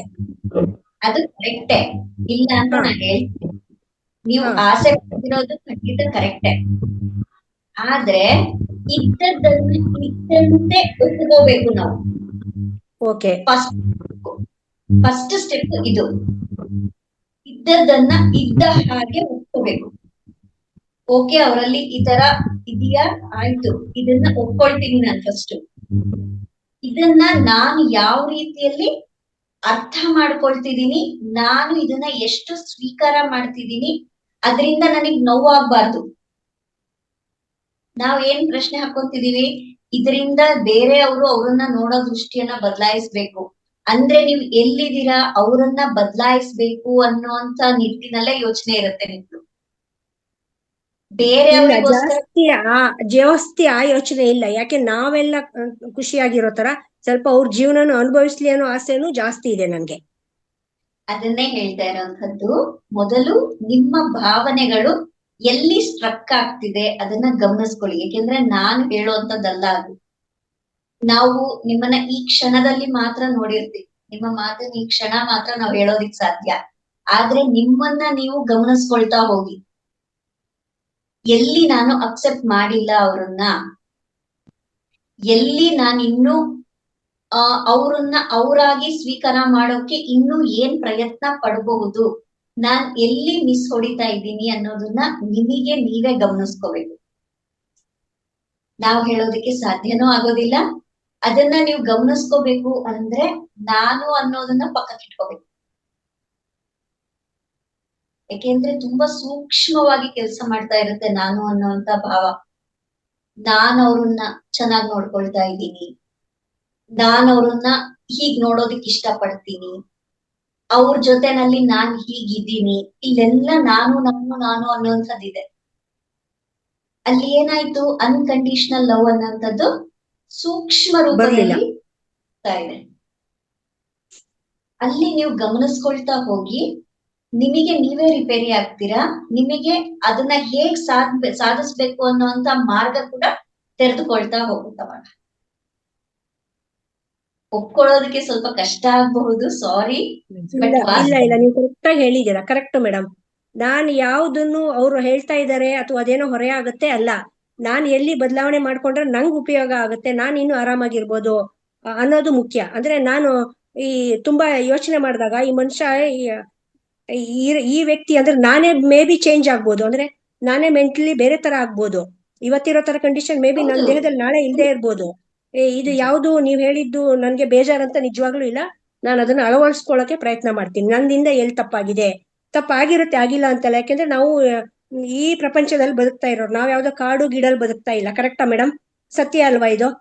ಹಾ, ಈ ಸೊಸೈಟಿದು ಎಲ್ಲಾನು ಎಳಿತಾ ಇರುತ್ತೆ ನಮ್ಗೆ. ನಾನು ಪ್ರಯತ್ನ ಮಾಡ್ತೀನಿ, ಈ ನಿಟ್ಟಿನಲ್ಲಿ ಪ್ರಯತ್ನ ಮಾಡ್ತೀನಿ. Thank you so much madam. Thank you madam. ದಯವಿಟ್ಟು ಕ್ಷಮಿಸ್ಬಿಡಿ. ಇಲ್ಲ ಮೇಡಮ್, ನಿಮಗೆ ಏನಾದ್ರೂ ಇದ್ರ ವಿಷಯವಾಗಿ ನೋವಾಗಿದ್ರೆ ಖಂಡಿತ ಕ್ಷಮೆ ನಾನು ಕೂಡ ಕೇಳ್ತೇನೆ. ಇಲ್ಲ ಯಾರು ಕ್ಷಮೆ ಕೇಳೋದಿಲ್ಲ. ನಾನೇ ಏನಾದ್ರು ಬೇರೆ ತರ ಕೇಳ್ಬಿಟ್ಟು ಏನಾದ್ರು ನಿಮ್ಗೆ ಇಲ್ಲ ಖಂಡಿತ ಅಂತ ಅನಿಸ್ತಿಲ್ಲ. ಇಲ್ಲ ಮೇಡಮ್, ಅದಕ್ಕೋಸ್ಕರ ಇಲ್ಲ ಮೇಡಮ್, ನಿಜವಾಗ್ಲೂ ಹೇಳ್ತೇನೆ. ಯಾವುದೇ ವಿಷಯಗಳನ್ನ ನಾವು ಒಬ್ರಿಗೊಬ್ರು ನೋಡಿ ಈ ತರ ಸ್ಪಂದಿಸಿದಾಗ ಅಥವಾ ನಮ್ಮ ಒಂದು ಯೋಚನೆಗಳನ್ನ ನಾವು ಹರಿಬಿಟ್ಟಾಗ, ಅಂದ್ರೆ ತುಂಬಾ ಗೊಂದಲದಲ್ಲಿ ಇದ್ದಾಗ ನಾವು ಒಬ್ಬರ ಜೊತೆ ಮಾತಾಡಿದಾಗ ಸಾಕಷ್ಟು ಸಾಂತ್ವನ ಕೂಡ ಸಿಗ್ಬಹುದು. ಅದಲ್ಲದೆ ಅದ್ರ ಬಗ್ಗೆ ನಾವು ಯೋಚನೆ ಮಾಡುವಂತ ಸ್ಥಿತಿನೂ ಕೂಡ ನಾವು ತಲುಪ್ತೀವಿ ಅಂತ ನನ್ನ ಭಾವನೆ. ಹಾಗಾಗಿ ಏಕೆಂದ್ರೆ ನನಗೆ ಅನುಭವ ಆಗಿದೆಯೋ ಬಿಟ್ಟಿದೆಯೋ ಅದು ಬೇರೆ ಪ್ರಶ್ನೆ. ನಾನು ಒಬ್ಬರ ಏನೋ ಒಂದು ಹೇಳ್ತಿದ್ದಾರೆ ಅಂತ ಕೇಳೋದಿದೆಯಲ್ಲ, ಕೇಳೋವಾಗ್ಲೂ ಕೂಡ ಅದರಲ್ಲಿ ನಾನು ಸಾಕಷ್ಟು ಕಲಿತಾ ಹೋಗ್ತೀನಿ ಅಂತ ಅಲ್ವಾ. ಅದು ನಮಗೆ ಗೊತ್ತಿರೋಷ್ಟನ್ನ ನಾವಿಲ್ಲಿ ಚರ್ಚೆ ಮಾಡಿದ್ವಿ. ನಿಜ ಮೇಡಮ್, ನೀವಾಗ್ಲೇ ಹೇಳ್ತಿದ್ರಿ ರೂಪಾ ಮೇಡಮ್, ಏನೋ ಹೇಳಿದ್ರಿ, ಬಟ್ ಅಲ್ಲಿಗೆ ಅದು ಕಟ್ ಆಯ್ತು. ದಯವಿಟ್ಟು ಮುಂದುವರಿಸಿ ಮೇಡಮ್. ಹೇಳಿದ್ರಿ ಎಲ್ಲಿ ಕಟ್ಟಾಯ್ತು ನನಗೆ ನಿಜವಾಗ್ಲೂ ಜ್ಞಾಪಕ ಇಲ್ಲ, ಸಾರಿ. ಇಲ್ಲ, ನಾನು ಆಕ್ಚುಲಿ ಈ ಹಾಡು ಹೇಳಿದೆ. ನಾನು ಇದು ಎಷ್ಟರ ಮಟ್ಟಿಗೆ ಸಮಂಜಸವೋ ಅಲ್ಲೋ ಗೊತ್ತಿಲ್ಲ. ನಾನು ತಿಳ್ಕೊಂಡದ್ದು ಇಷ್ಟು, ನಮ್ಮ ಕರ್ಮಗಳ ಅನುಸಾರವಾಗಿ ನಾವು ಇರ್ತೇವೆ ಅನ್ನೋದು ನನ್ನ ಒಂದು ನಂಬ್ತೀನಿ ನಾನು. ಆಮೇಲೆ ಈ ಜನ್ಮಗಳ ಬಗ್ಗೆನೂ ನನಗೆ ನಂಬಿಕೆ ಇದೆ.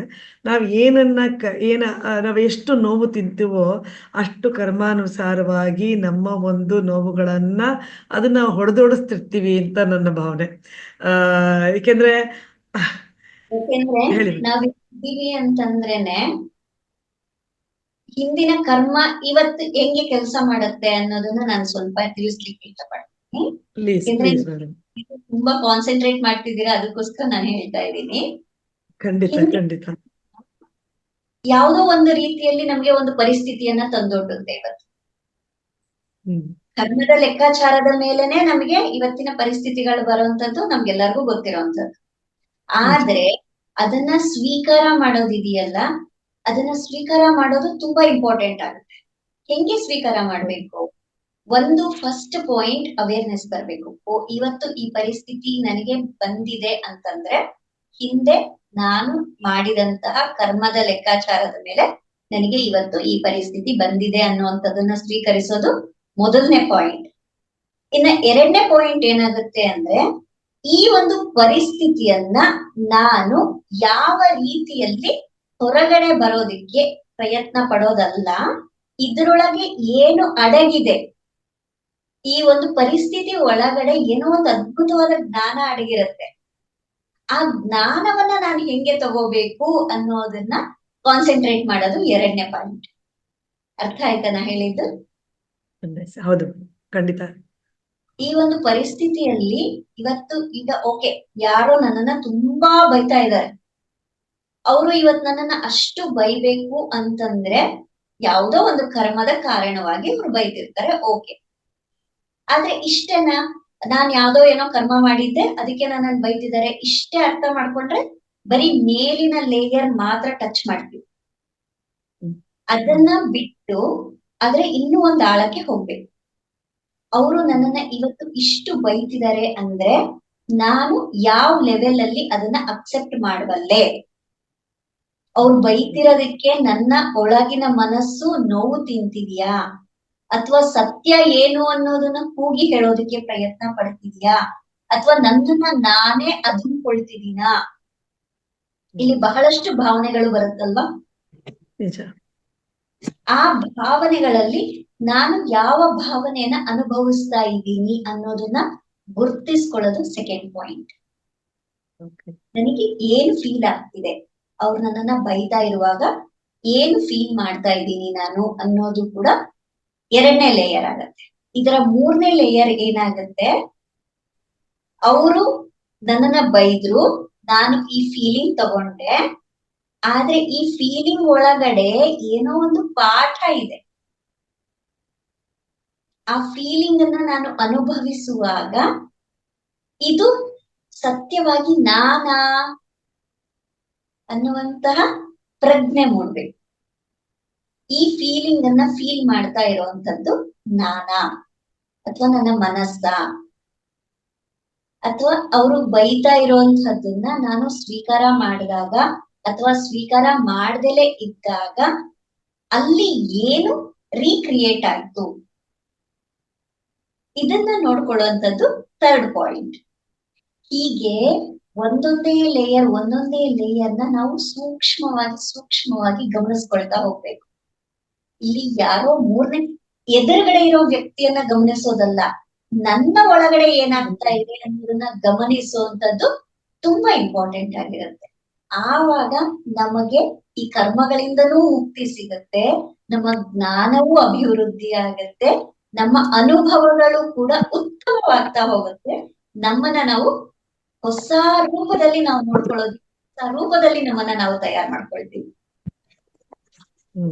ನಿಜ ಮೇಡಮ್, ತುಂಬಾ ಚೆನ್ನಾಗಿ ಹೇಳಿದ್ರಿ ನೀವು ಹೇಳದಂತ ಪ್ರತಿಯೊಂದು ಮಾತನ್ನು ನಿಜವಾಗ್ಲೂ ಆಕ್ಚುಲಿ ಅನುಭವಕ್ಕೂ ಕೂಡ ಬಂದಿದೆ, ಅನುಭವಿಸಿದ್ದೇವೆ ಅಂತ ಹೇಳ್ತೀನಿ. ಧನ್ಯವಾದ ನಿಮಗೆ. ಮತ್ತೆ ಸತ್ಯೇಂದ್ರ ಸರ್ ಇದ್ದಾರೆ, ಅವ್ರದೊಂದು ಪ್ರಶ್ನೆ ಖಂಡಿತ ಇರುತ್ತೆ. ಮಾತಾಡಿ ಸರ್. ರೂಪಾ ವೆಂಕಟೇಶ್ ಅವ್ರ ಬಗ್ಗೆ ಮಾತಾಡ್ಬೇಕು ಅಂದ್ರೆ ಮೂಕ ವಿಸ್ಮಿತರಾಗಿದ್ದೀವಿ, ಏನ್ ಮಾತಾಡೋದೇ ಇಲ್ಲ. ಬಹಳ ಚೆನ್ನಾಗಿ ಮಾತಾಡೋದು, ಉತ್ತಮ ವಾಗ್ಮಿಗಳಿದ್ದಾರೆ ಅವರು. ಹಾಗೇನೆ ಹೇಳ್ಬೇಕು ಅಂತಂದ್ರೆ, ನಮ್ಮ ಯಶೋಧ ಅವ್ರ ಬಗ್ಗೆ ಮಾತಾಡ್ತಿರ್ಬೇಕಾದ್ರೆ ಅವ್ರ ಪ್ರಶ್ನೆ ಕೇಳಿದ್ರು, ಒಂದೇ ಜೀವನದಲ್ಲಿ ಎಲ್ಲಾನು ನಾವು ಮಾಡೋಕ್ಕಾಗತ್ತಾ ಅಂತ. ಅದಕ್ಕೆ ಉತ್ತರ ಏನಪ್ಪಾ ಅಂದ್ರೆ, with permission of Roopa Venkatesh. So Bhagwan Buddha ಆ ಸ್ಥಾನಕ್ಕೆ ಬರ್ಬೇಕಾದ್ರೆ 800 ಜನ್ಮ ತಗೊಂಡಿದ್ರು ಅಂತ ಹೇಳ್ತಾರೆ ಅವರ ಹಿಸ್ಟ್ರಿನಲ್ಲಿ. ಅಂದ್ರೆ 800 ಜನ್ಮ ಅವ್ರು ತಗೊಂಡಿದ್ದಾರೆ ಅಂದಾಗ ನಾವು ಎಷ್ಟನೇ ಜನ್ಮದಲ್ಲಿ ಇದೀವೋ ನಮ್ಗೆ ಗೊತ್ತಿಲ್ಲ. ಯಶೋಧ ಅವರು ನಾಳೆ ಸಾಧಕರಾದ್ರೆ ಈಗಾಗಲೇ ಸಾಕಷ್ಟು ಸಾಧನೆ ಮಾಡ್ತಾನೆ ಇದ್ದಾರೆ. ಯಾಕೆಂದ್ರೆ ಅವ್ರ ಜೀವನದಲ್ಲಿ ಉತ್ತಮವಾಗಿ ವೈದ್ಯರಾಗಿ ಉಚಿತವಾಗಿ ಮಹಾತಾರ್ ಫೌಂಡೇಶನ್ ಅಲ್ಲಿ ಎಲ್ಲ ಕೆಲಸಗಳು ಮಾಡ್ತಾ ಇದ್ದಾರೆ. ವೈದ್ಯೋ ನಾರಾಯಣೋ ಹರಿ ಅಂತೀವಿ. ವೈದ್ಯರಾಗ್ಬೇಕು ಅಂದ್ರೆ ಸುಲಭವಾಗಿ ಏನಲ್ಲ. ಆ ಒಂದು ವ್ಯಕ್ತಿತ್ವ ಬರ್ಬೇಕು ಅಂದ್ರೆ ಅವರು ಡಾಕ್ಟರ್ ಆಗಿದ್ದಾರೆ ಅಂದ್ರೆ ಅವ್ರಿಗೆ ದೈವತ್ವ ಇದ್ದೇ ಅಂತಾರೆ. ಹಾಗಾಗಿ ಅವರು ಉತ್ತಮ ಜನ್ಮದಲ್ಲೇ ಇದ್ದಾರೆ, ಇನ್ನು ಸಾಕಷ್ಟು ಸಾಧನೆ ಮಾಡ್ಬೋದು. ಈ ಶಿವಕುಮಾರ್ ಅವ್ರು ಹೇಳಿದ್ರು ಪಕ್ಷಿಗಳು ಪ್ರಾಣಿಗಳು ಆಗ ಹುಟ್ಬಿಡ್ಬೋದಾ ಅಂತ. ಅದು ನಾನು ಹೇಳ್ತೀನಿ, ಪಕ್ಷಿ ಪ್ರಾಣಿಗಳಾಗಿ ಹುಟ್ಟೋದು ಅಂತಂದ್ರೆ ಮೇಡಮ್, ಒಂದು ಹಿಂದಿನ ಕಾಲದಲ್ಲಿ ಬಹಳ ಜನ ನಮ್ಮ ಹಿರಿಯರು ಹೇಳೋರು, ಯಾವಾಗ ಇದ್ರಲ್ಲಿ ನಾನು ಪಕ್ಷಿ ತರ ಹುಟ್ಟಬೇಕು, ಪ್ರಾಣಿ ತರ ಹುಟ್ಟಬೇಕು, ಕುದುರೆ ತರ ಹುಟ್ಟಬೇಕು, ಬರ್ಡ್ ತರ ಹಾರ್ಬೇಕು ಅಂತ ಎಲ್ಲ ಹೇಳ್ಕೊಳ್ಳೋರು. ಆಗ ಹಿರಿಯರು ಬೈಯೋರು, ಹಾಗೆಲ್ಲ ಹೇಳ್ಬಾರ್ದು ಕಣೋ ಅಂತಂದ್ಬಿಟ್ಟು. ಅಂದ್ರೆ ಏನರ್ಥ, ನಾವು ಪಾಸಿಟಿವ್ ಆಗಿ ಥಿಂಕ್ ಮಾಡ್ಬೇಕು, ನಮ್ ಮುಂದಿನ ಜನ್ಮ ಉತ್ತಮ ಜನ್ಮ ಬರ್ಲಿ ಅಂತ. ಆ ಉತ್ತಮ ಜನ್ಮ ಬರಬೇಕು ಅಂತ ಕೇಳ್ಕೊಂಡಾಗ ಅಷ್ಟೇ ನಮ್ಗೆ ಸಿಗೋದು. ತುಂಬಾ ಡಿಸೈರ್ ಏನಾದ್ರು ಮನುಷ್ಯನಿಗೆ ಇದ್ರೆ, ನಾನು ಈಗ ಪುರಾಣದಲ್ಲೂ ಕಥೆಗಳನ್ನ ಕೇಳ್ಬೋದು, ನೋಡಿರ್ಬೋದು ನೀವು. ಅದರಲ್ಲಿ ಬಹಳಷ್ಟು ಜನ ತಾವು ಏನೋ ಒಂದು ಡಿಸೈನ್ ಮಾಡ್ಕೊಂಡು ಆ ಪ್ರಾಣಿ ರೂಪದಲ್ಲಿ ಹುಟ್ಟಿರ್ತಾರೆ. ಗರುಡ ಪುರಾಣಲ್ಲಿ ಹೇಳಿದ್ರೆ ಅದ್ರ ಸಲ ಕೇಳ್ತೀನಿ ಗುರುಗಳೇ, ತಪ್ಪಿದ್ರೆ ದಯವಿಟ್ಟು ಕ್ಷಮಿಸಿ. ಸರ್ ಇಲ್ಲಿ ಯಾರ್ದು ತಪ್ಪಿಲ್ಲ ಸರ್. ತಪ್ಪಿಲ್ಲಲ್ಲ ಅದ್ರ ಸರ್. ಬಗ್ಗೆ ನಮ್ಮ ಸರ್ ಅಭಿಪ್ರಾಯಗಳನ್ನ ತಪ್ಪಿಲ್ಲ ನಾವು ಅಂತ ಹೇಳ್ತೀವಿ. ನಾವು ಯಾರ್ದೂ ನಾವು ತಪ್ಪಿಲ್ಲ. ಏನ್ ಅನ್ಕೋತೀವಿ ಆ ಜನ್ಮ ಬಂದ್ಬಿಡುತ್ತೆ. ನಾವು ಒಳ್ಳೇದ್ ಕೇಳೋಣ. ಈಗ ಹಿಂದೆ ಯಾರೋ ಕೆಲವು ಋಷಿಮುನಿಗಳು ಅಥವಾ ಇನ್ಯಾರು ಜನರಲ್ ಆಗಿರುವಂತ ಮನುಷ್ಯ ನಾನು ಹಾವಾಗಿ ಹುಟ್ಟಬೇಕು, ಪ್ರಾಣಿಯಾಗಿ ಹುಟ್ಟಬೇಕು ಅಂತ ಕೇಳ್ಕೊತಾನೆ. ಅಂದ್ರೆ ಮುಂದಿನ ಜನ್ಮದಲ್ಲಿ ಅವನು ಆ ಪ್ರಾಣಿಯಾಗಿ ಹುಟ್ಟಿರ್ತಾನೆ ಅವನು. ಯಾಕಂದ್ರೆ ಸ್ಟ್ರಾಂಗ್ ಡಿಸೈರ್. ಆ ಡಿಸೈರ್ ಏನ್ ಮಾಡುತ್ತೆ, ಆತ್ಮ ಅದನ್ನ ಫೀಲ್ ಮಾಡ್ಕೊಡುತ್ತೆ. ಅದಕ್ಕೆ ನಾವು ಯಾಕೆ ಹಾಗೆ ಅನ್ಕೋಬೇಕು? ನಾವು ಇವಾಗ ಇಷ್ಟೆಲ್ಲ ನಾವು ಧ್ಯಾನ ಎಲ್ಲ ಕೇಳ್ತಿದೀವಿ ನಾವು. ಸರ್ ಶಿವಕುಮಾರ್ ಸರ್ ನೀವು ಹೇಳ್ಬೋದು, ನನ್ಗೇನೋ ಮುಂದಿನ ಜನ್ಮ ಅನ್ನೋದು ಕೊಟ್ರೆ ನಾನು ವಿವೇಕಾನಂದ್ರ ತರ ಹುಟ್ಟಬೇಕು, ಪತ್ರಿಜಿ ಬಾಬಾ ತರ ನಾನು ಹುಟ್ಟಬೇಕು, ಹೆಚ್ಚು ಜ್ಞಾನಿ ಆಗಿರ್ಬೇಕು ಅಂತ. ಖಂಡಿತ ನಾವು ಹಾಗೆ ಆಗ್ತೀರಾ? ಆ ಸ್ಟ್ರಾಂಗ್ ಡಿಸೈರ್ ನಾವು ಇಟ್ಕೊಂಡಾಗ ಖಂಡಿತ ನಮ್ಮ ಹುಟ್ಟು ಸರ್. ನಮ್ಮ ಹುಟ್ಟು ಸಾವು ಅನ್ನೋದೇ ಬೇಡ ಅಂತ ಸರ್ ನಾವು. ಹುಟ್ಟು ಸಾವು ಬೇಡ ಅಂತಂದ್ರೆ ನಮ್ ಕೈಲಿಲ್ಲ. ಸಂಚಿತ ಕರ್ಮ, ಪ್ರಾರಬ್ಧ ಕರ್ಮಗಳು ಈ ಜನ್ಮದಲ್ಲಿ ಏನೋ ಕರ್ಮಗಳು ಮಾಡ್ಕೊಂಡ್ ಬಂದ್ರೆ ಅದು ಕೊಡಿಸ್ಕೊಂಡು ಹೋಗ್ತಿರುತ್ತೆ. ಸಂಚಿತ ಕರ್ಮ ಹಿಂದಿನ ಜನ್ಮದ ಇವಾಗ ತಗೊಂಡ್ ಬಂದಿದೀವಿ. ಈಗ ಒಬ್ರು ಲೇಡಿ ಹೇಳಿದ್ರು ಮಾನಸಿಕ ಚಿಕಿತ್ಸೆ ಅವರು ತೊಂದರೆ ಅವ್ರು ಇದಾರೆ ಅಂತ. ಅದಕ್ಕೆ ಏನ್ ಕಾರಣ? ನಾವು ಸಂಚಿತ ಕರ್ಮ ನಮ್ಮ ಹಿಂದಿನ ಜನ್ಮದಲ್ಲಿ ನಾವು ತಗೊಂಡ್ ಬಂದಿರ್ತೀವಿ. ಅದರಿಂದ ಏನಾಗುತ್ತೆ, ಕೆಲವೊಂದೆಲ್ಲ ನಾವು ಪ್ರಾಬ್ಲಮ್ಸ್ ನಾವು ಫೇಸ್ ಮಾಡ್ಬೇಕಾಗಿ ಬರುತ್ತೆ. ಅದೆಲ್ಲ ಮುಗಿದ ತಕ್ಷಣ ಬ್ಯಾಲೆನ್ಸ್ ಅವ್ರು ಹೋಗ್ತಾ ಇರ್ತಾರೆ, ನಮ್ದು ಕರ್ಮ ಕಳೀತಾ ಇರುತ್ತೆ. ಈಗ ನಮ್ಮ ಮನೆಯಾಗ ಯಾರು ಮಕ್ಳು ಹುಟ್ಟ್ಯಾರ ಅಂತಂದ್ರೆ ಬಹಳ ಏನೋ ದುಂಡು ಕಾಸು ವೆಚ್ಚ ಮಾಡ್ತಾರೆ. ಅಂದ್ರೆ ನಾ ಏನ್ ಸಾಲ ಮಾಡಿಕೊಂಡಿನ ಹತ್ರ ಈಗ ನನ್ನ ಮಗನಾಗ ಈಗ ಕಾಡ್ತಿದ್ಯಾ ಅಂತಾರೆ. ಹೌದಲ್ಲ? ಹಂಗ ಹೇಳ್ತಾರ ಇಲ್ಲ? ಹಂಗೆ ಅವು ಏನೋ ಒಂದು ಮಾಡಿರ್ತೀವಿ. ಅದು ಕರ್ಮ. ಮಕ್ಕಳ ಹುಟ್ಟೋದೇ ಅದಕ್ಕ. ನಮ್ನ ಪೀಡ್ಸಿ ನೀವು ಚುಕ್ತ ಮಾಡ್ಕೊಂಡು ಹೋಗ್ತಾರೆ ಮುಂದಕ್ಕ. ಅದಾದ್ಮೇಲೆ ಅವನ್ ಯಾರೋ ನಾವ್ಯಾರೋ ಆಗ್ಬಿಡ್ತೀವಿ. ಅದೇ ಜೀವನ ಹಂಗಾಗಿದೆ. ಅದಕ್ಕೋಸ್ಕರ ಅದಾದ್ಮೇಲೆ ಸರ್ ಹೀಗಂತ ನಾವು ಕೇಳ್ಕೊಬೋದಾ ಸರ್? ಸತ್ಯೇಂದ್ರ ಸರ್, ನಾವ್ ಹೀಗಂತ ಕೇಳ್ಕೊಳ್ಳೋಣ, ಮುಂದಿನ ಜನ್ಮ ಆಗ್ಲಿ ಯಾವ ಜನ್ಮ ಇದ್ರು ನಾವೆಲ್ಲ ಧ್ಯಾನಿಗಳಾಗಿ ಹುಟ್ಟೋಣ, ನಮ್ಮ ಜನ್ಮನ ಸಾರ್ಥಕ ಮಾಡ್ಕೊಳ್ಳೋಣ ಅಂತ. ಅಲ್ಲ, ಯಾವ ಜನ್ಮ ಬೇಡ ಮೇಡಮ್, ಮನುಷ್ಯ ಜನ್ಮನೇ ಬರ್ಲಿ ಬೇಕಾದ್ರೆ. ಮನುಷ್ಯನ ಜನ್ಮ ಬಿಟ್ರೆ ಬೇರೆ ಯಾವ ಜನ್ಮನೂ ಇಲ್ಲ. ಪಕ್ಷಿಗಳಿಗೆ ಬುದ್ಧಿ ಇಲ್ಲ. ಏನು ಬೆಳಗ್ಗೆಂದು ಸಾಯಂಕಾಲದವರೆಗೂ ಜೀವ ಭಯದಲ್ಲಿ ಇರುತ್ತವೆ. ಯಾವ ಪ್ರಾಣಿ ತಿಂದಾಕ್ಬಿಡ್ತೋ, ಯಾರು ಯಾವಾಗ ನುಂಗ್ಬಿಡ್ತಾರೋ, ಕೋಳಿ ಯಾರು ಯಾವಾಗ ತಿಂದಾಕ್ಬಿಡ್ತಾರೋ ಅನ್ನೋ ಭಯದಲ್ಲಿ ಇರುತ್ತದು. ಅದಕ್ಕೆ ನಾವೆಲ್ಲ ಹೇಳ್ತಾ ಇರ್ತೀವಿ, ಆ ಕೋಳಿಗಳ ಕಡೆ ಜೀವ ಬರ್ಲಿ, ಸಸ್ಯಾಹಾರಿಗಳಾಗ್ರಪ್ಪ, ಸಾತ್ವಿಕ ಆಹಾರಿಗಳಾಗಿ ಅಂತ ಕೇಳ್ತಾ ಇರ್ತೀವಿ ನಾವು. ಆಮೇಲೆ ಇನ್ನೊಂದು ಸರ್, ಆಮೇಲೆ ಸಾಧಕರು ಒಂದು ಮಹಾತ್ಮರು ಒಂದ್ ಕಡೆ ಒಂದ್ 4 ಸಾಲ ಹೇಳಿದ್ದಾರೆ ಸರ್. ಮುಕ್ತಿನಲ್ಲಿ ಮುಕ್ತಿಯನ್ನು ಪಡೆಯುವ ಸಾಧಕ ಅಂತೇಳಿ ಸರ್. ಒಂದು ಜನ್ಮದಲ್ಲಿ ಗುರು ಭಕ್ತಿ ಅಂತ. ಹೌದು ಸರ್. ಇನ್ನೊಂದು ಸರ್, ಗುರು ಕಾರುಣ್ಯ ಇಲ್ಲದೆ ಏನು ನಡೆಯೋದಿಲ್ಲ ಸರ್. ಗುರುನೇ ಮಾರ್ಗದರ್ಶಕ. ಅವನಿಲ್ದೆ ನಾವೇನು ಮಾಡಕ್ ಆಗೋದಿಲ್ಲ. ಆಮೇಲೆ ಜನ್ಮದಲ್ಲಿ ನಾಮಸ್ಮರಣೆ ಅಂತೆ ಸರ್. 3ನೇ ಜನ್ಮದಲ್ಲಿ ಮುಕ್ತಿ ಪದ ಅಂತೆ, ನಿಜಧಾಮ ಅಂತ ಹೇಳಿದ್ದಾರೆ ಒಬ್ರು ಮಹಾತ್ಮರು. ನೋಡಿದ್ರ? ಮತ್ತೆ ನೀವೆಲ್ಲ ಹೇಳ್ಬಿಟ್ಟಿರ್ತೀವಿ ಎಲ್ಲ. ಸೊ ಹಾಗೆ ಇದಿಲ್ಲ, ನೀವು ಅಲ್ಲೇ ವಿಷಯ ನಿಮ್ಗೆ ತಿಳಿದಿದೆ, ಅದನ್ನ ನೀವು ಪರಾಮರ್ಶಿಸ್ಕೋಬೇಕು ಅಷ್ಟೇನೆ. ಆಮೇಲೆ ಇನ್ನೊಂದು, ನಮ್ಮ ರೇವಣಪ್ಪನವ್ರು ಹೇಳ್ತಾ ಇದ್ರು, ಈ ಸಾಧಕರುಗಳು ನಮ್ಗೆ ಕಣ್ಣಿಗೆ ಕಾಣಿಸೋದಿಲ್ಲ ಅಂತ ಅಂದ್ಬಿಟ್ಟು. ಅಂದ್ರೆ ಬಹಳ ಸಾಧಕರು ನಮ್ಗೆ ಕಣ್ಣಿಗೆ ಸಿಗೋದಿಲ್ಲ. ಕಾಣಿಸೋದಿಲ್ಲ ಯಾಕೆಂದ್ರೆ ಯಾರು ಸಾಧಕರಾಗ್ಬಿಡ್ತಾರೆ ಅವ್ರು ಮೌನ ಆಗ್ಬಿಡ್ತಾರೆ, ತೋರಿಸ್ಕೊಳಕ್ ಹೋಗಲ್ಲ, ಯಾರು ಬೋರ್ಡ್ ಹಾಕೊಳ್ಳಲ್ಲ ನಾನು ಸಾಧಕ ಅಂತ. ಈಗ ರೇವಣಪ್ಪನವ್ರೇ ಆಗ್ಲಿ, ಇನ್ನೊಂದು 18 ತಿಂಗಳಲ್ಲಿ ಚಾಲೆಂಜ್ ಮಾಡಿ ಸರ್, ಅವ್ರು ಸಾಧಕರಾಗ್ಬಿಟ್ರೆ ಅವ್ರು ಏನು ತೋರಿಸ್ಕೊಳೋದಿಲ್ಲ, ಏನು ಹೇಳ್ಕೊಳೋದಿಲ್ಲ, ಸೈಲೆಂಟ್ ಆಗ್ಬಿಡ್ತಾರೆ. ಹಂಗೆಲ್ಲ ನಮ್ಮ ರೂಪಾ ವೆಂಕಟೇಶ್ ಅವ್ರಿಗೆ ನಾನು ಸಾಧಕಿ ಅಂತ ಏನೋ ಹೇಳ್ಕೊತಾರ. ಈಗ ಅವ್ರನ್ನ ಯಾರೋ ಪ್ರಶ್ನೆ ಕೇಳಿದ್ರು, ಕುಂಡಿಲಿಂದ ಎಷ್ಟು ಜಾಗರಣೆ ಮಾಡ್ಕೊಂಡಿದ್ದೀರಾ ಅಂತ. ಯಾರು ಹೇಳ್ಕೊಳೋದಿಲ್ಲ, ಕುಂಡಿಗೆ ಇಷ್ಟು ಜಾಗರಣೆ ಆಗಿದೆ, ಅಷ್ಟು ಜಾಗರಣೆ ಆಗಿದೆ, ಯಾವ ಸಾಧಕರು ಹೇಳ್ಕೊಳಲ್ಲ ಸರ್. ಹಾಗಾಗಿ ಅದಕ್ಕೋಸ್ಕರ ಸಾಧಕರು ಯಾವತ್ತಿಗೂ ಅಷ್ಟೇನೆ ಮೌನವಾಗಿ ಇದ್ಬಿಡ್ತಾರೆ, ಸೈಲೆಂಟ್ ಆಗಿ ಇದ್ಬಿಡ್ತಾರೆ.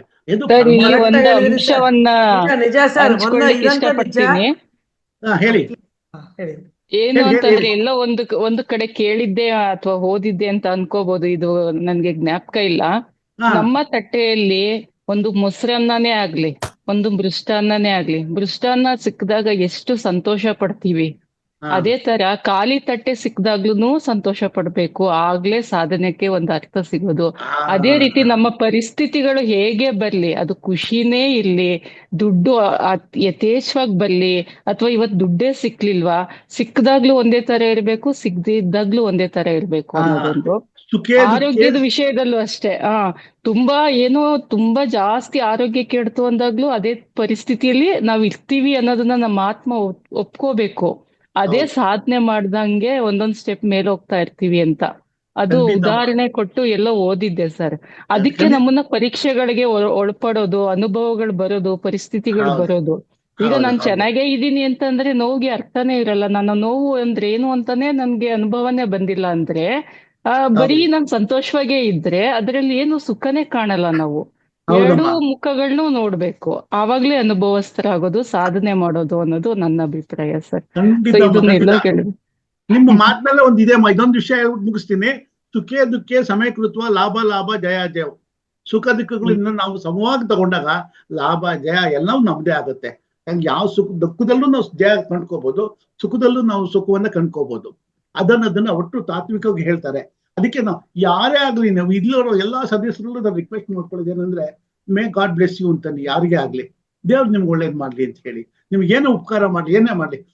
ಸೊ ಲೋಕ ಸಮಸ್ತ ಸುಖಿನೋ ಭವಂತು ಹಂಗೆ ಹೇಳ್ಬೇಕು ನಾವು. ಯಾರೇ ಹೇಳಿ, ಒಬ್ಬ ನಲ್ಲಿ ಸಪ್ಲೈ ಮಾಡ್ತಾರೆ ಥ್ಯಾಂಕ್ ಯು, ಒಬ್ಬ ತರಕಾರಿಗಳ ಹತ್ರ ಸೊಪ್ಪು ತಗೋತೀರಾ ಥ್ಯಾಂಕ್ ಯು, ಧನ್ಯವಾದಗಳು ಅಂತ ಹೇಳಿ. ಸೊ ಅವ್ರಿಗೆ ಏನೋ ಒಂದು ಪ್ಲೀಸ್ ಆಗತ್ತೆ.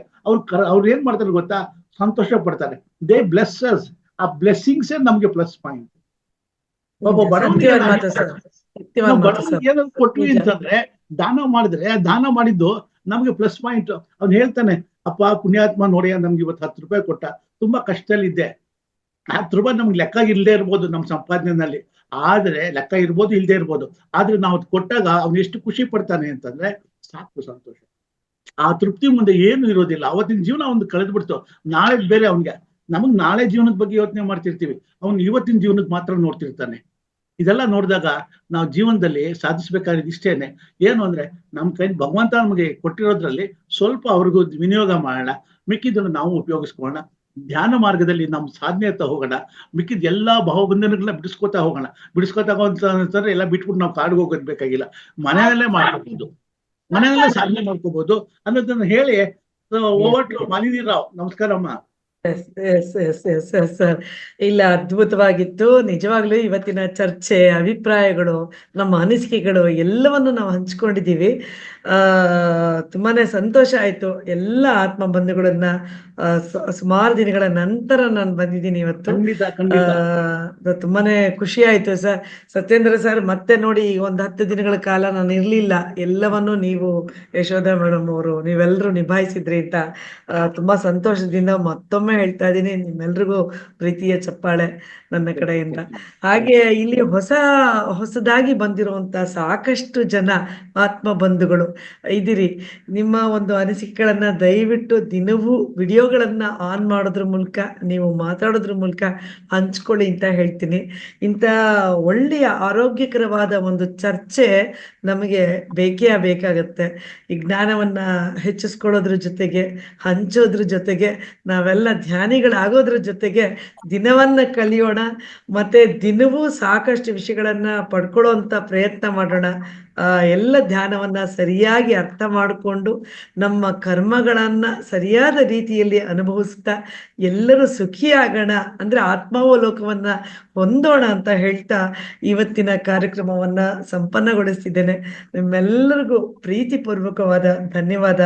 ಹಾಗೂ ಮತ್ತೊಮ್ಮೆ ಹೇಳ್ತಾ ಇದ್ದೀನಿ, ಎಲ್ಲರೂ ದಿನವೂ ನಿಗದಿತ ಸಮಯಕ್ಕೆ ಸರಿಯಾಗಿ ಬಂದು ಇಲ್ಲಿ ಹಾಜರಾಗಿ ನಮ್ಮ ಈ ಕಾರ್ಯಕ್ರಮ 4ರಿಂದ 5:15 ಅಥವಾ 5:45 ಏನು ನಡೆಯುತ್ತೆ, ಈ ಕಾರ್ಯಕ್ರಮದಲ್ಲಿ ಸಾಕಷ್ಟು ಪ್ರಯತ್ನ ಪಡ್ತಾ ಇದ್ದೇವೆ.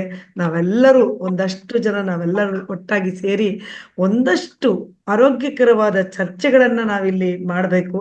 ಎಲ್ಲರಿಗೂ ಸಾಕಷ್ಟು ಪ್ರಶ್ನೆಗಳಿರುತ್ತೆ. ಎಲ್ಲರೂ ಸಾಧ್ಯವಾದಷ್ಟು ಮಾತಾಡಬೇಕು ಅಂದ್ಕೊಂಡ್ರು ಅವ್ರಿಗೆ ಸಾಧ್ಯವಾಗದೇ ಇರ್ಬೋದು. ಒಬ್ಬೊಬ್ಬರ ಪ್ರಶ್ನೆಗಳು, ಒಬ್ಬೊಬ್ಬರ ಅನಿಸಿಕೆಗಳು ಇನ್ನೊಬ್ಬರಿಗೆ ಅದು ಪಾಠವಾಗುತ್ತೆ ಅಂತ ಹೇಳ್ತಾ, ಎಲ್ಲರೂ ಮಾತಾಡೋಣ, ಎಲ್ಲರೂ ಧ್ಯಾನಿಗಳಾಗೋಣ ಅಂತ ಹೇಳ್ತಾ ಈ ಕಾರ್ಯಕ್ರಮವನ್ನ ಸಂಪನ್ನಗೊಳಿಸ್ತಿದ್ದೇನೆ. ಎಲ್ಲರಿಗೂ ನಮಸ್ಕಾರ.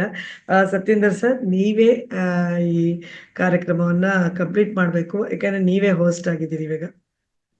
Thanks ma'am. ಇವತ್ತಿನ ಕಾರ್ಯಕ್ರಮದಲ್ಲಿ ರೂಪಾ ವೆಂಕಟೇಶ್ ಅವರ ಅದ್ಭುತವಾದಂತಹ ವಿಚಾರಧಾರೆ ಏನು ಕಾರಣಿಕ ಶರೀರದ ಬಗ್ಗೆ ಏನು ಹೇಳಿದ್ರು ಅದು ಬಹಳ ಅದ್ಭುತವಾದಂಥ ವಿಚಾರಗಳು. ಅದು ಒಂದೇ ದಿವಸದಲ್ಲಿ ಅರ್ಥ ಆಗುವಂಥ ವಿಷಯಗಳೆಲ್ಲ. ಅದನ್ನ ಪರಾಮರ್ಶೆ ಮಾಡ್ಕೋಬೇಕು, ವಿಚಾರ ಮಾಡಬೇಕು, ಅನುಭವಿಸ್ಬೇಕು. ಬಟ್ ಇನ್ನೊಂದೇನು, ನಾವೆಲ್ಲ ಅದೃಷ್ಟವಂತರು. ನಾಳೆ ಇದೇ ವಿಡಿಯೋ ನಿಮ್ಮ ಪರ್ಸನಲ್ ವಾಟ್ಸ್ಆಪ್ ನಂಬರ್ಗಳಿಗೆ ಬರ್ತಾ ಇದೆ. ಅದನ್ನ ಇನ್ನೊಂದೆರಡು ಬಾರಿ ಕೇಳಿ, ಅದು ಇದಾಗುತ್ತೆ. ಇನ್ನೂ 2 ಕಾರ್ಯಕ್ರಮಗಳು ಇದೇ ರೀತಿ ಬರಬೇಕಾಗಿರುವಂಥದ್ದು ಇದೆ. ಕಾರ್ಯಕ್ರಮವನ್ನು ಕೇಳಿದಾಗ ಇನ್ನು ಹೆಚ್ಚಿನ ಮಾಹಿತಿಗಳು ಸಿಗುತ್ತೆ. ದಯವಿಟ್ಟು ಯಾರು ಈ ಕಾರ್ಯಕ್ರಮಗಳನ್ನ ತಪ್ಪಿಸ್ಕೋಬೇಡಿ. 28ನೇ ತಾರೀಕುವರೆಗೂ ನಮ್ಮ ಕಾರ್ಯಕ್ರಮಗಳು ಅತ್ಯದ್ಭುತವಾಗಿರುವಂಥದ್ದು ಮಹಾತಾರ್ಸ್ ಫೌಂಡೇಶನ್ ಇಂದ ರಂಗನಾಥ್ ಜಿ ಅವರು ಮಾಡ್ತಾ ಇದ್ದಾರೆ. ಅದಕ್ಕೆ ನಾವೆಲ್ಲ ಧನ್ಯವಾದಗಳು ಹೇಳಬೇಕು. ಯಾರು ತಪ್ಪಿಸ್ಕೋಬೇಡಿ. ಇದು ಯಾರು ಉಚಿತವಾಗಿ ಸಿಗುವಂತ ಕಾರ್ಯಕ್ರಮಗಳಲ್ಲ. ನಾವು ಒಂದು 4ರಿಂದ 5:30, 5:45 ಬಿಡು. ಇವತ್ತೇನೋ ಸ್ವಲ್ಪ ಲೇಟ್ ಆಗಿದೆ, ಯಾಕೆಂದ್ರೆ ಬಹಳ ತುಂಬಾ ಚರ್ಚೆ ಚೆನ್ನಾಗಿತ್ತು. ಇವತ್ತು ಎಲ್ಲ ಸೇರ್ಕೊಂಡ್ಬಿಟ್ಟಿದ್ವಿ. ಅದಕ್ಕೋಸ್ಕರ ಧನ್ಯವಾದಗಳು. ಇನ್ನು ಡಾಕ್ಟರ್ ಯಶೋಧ ಅವ್ರ ಬಗ್ಗೆ ಹೇಳ್ಬೇಕು ಅಂತಂದ್ರೆ, ನಮಗೆ ಬಹಳಷ್ಟು ಆರೋಗ್ಯದ ವಿಷಯದಲ್ಲಿ ಸಾಕಷ್ಟು ಟಿಪ್ಸ್ ಕೊಡ್ತಾನೆ ಇರ್ತಾರೆ. ಇವತ್ತೊಂದು ದಿವಸ ಒಳ್ಳೆ ಟಿಪ್ಸ್ ಕೊಟ್ಟಿದ್ದಾರೆ. ಬರ್ಕೊಳ್ಳುವಂತ ವಿಷಯಗಳು, ಅನುಭವಿಸಬೇಕಾದಂತ ವಿಷಯಗಳು, ಪಾಲಿಸಬೇಕಂತ ವಿಷಯಗಳು.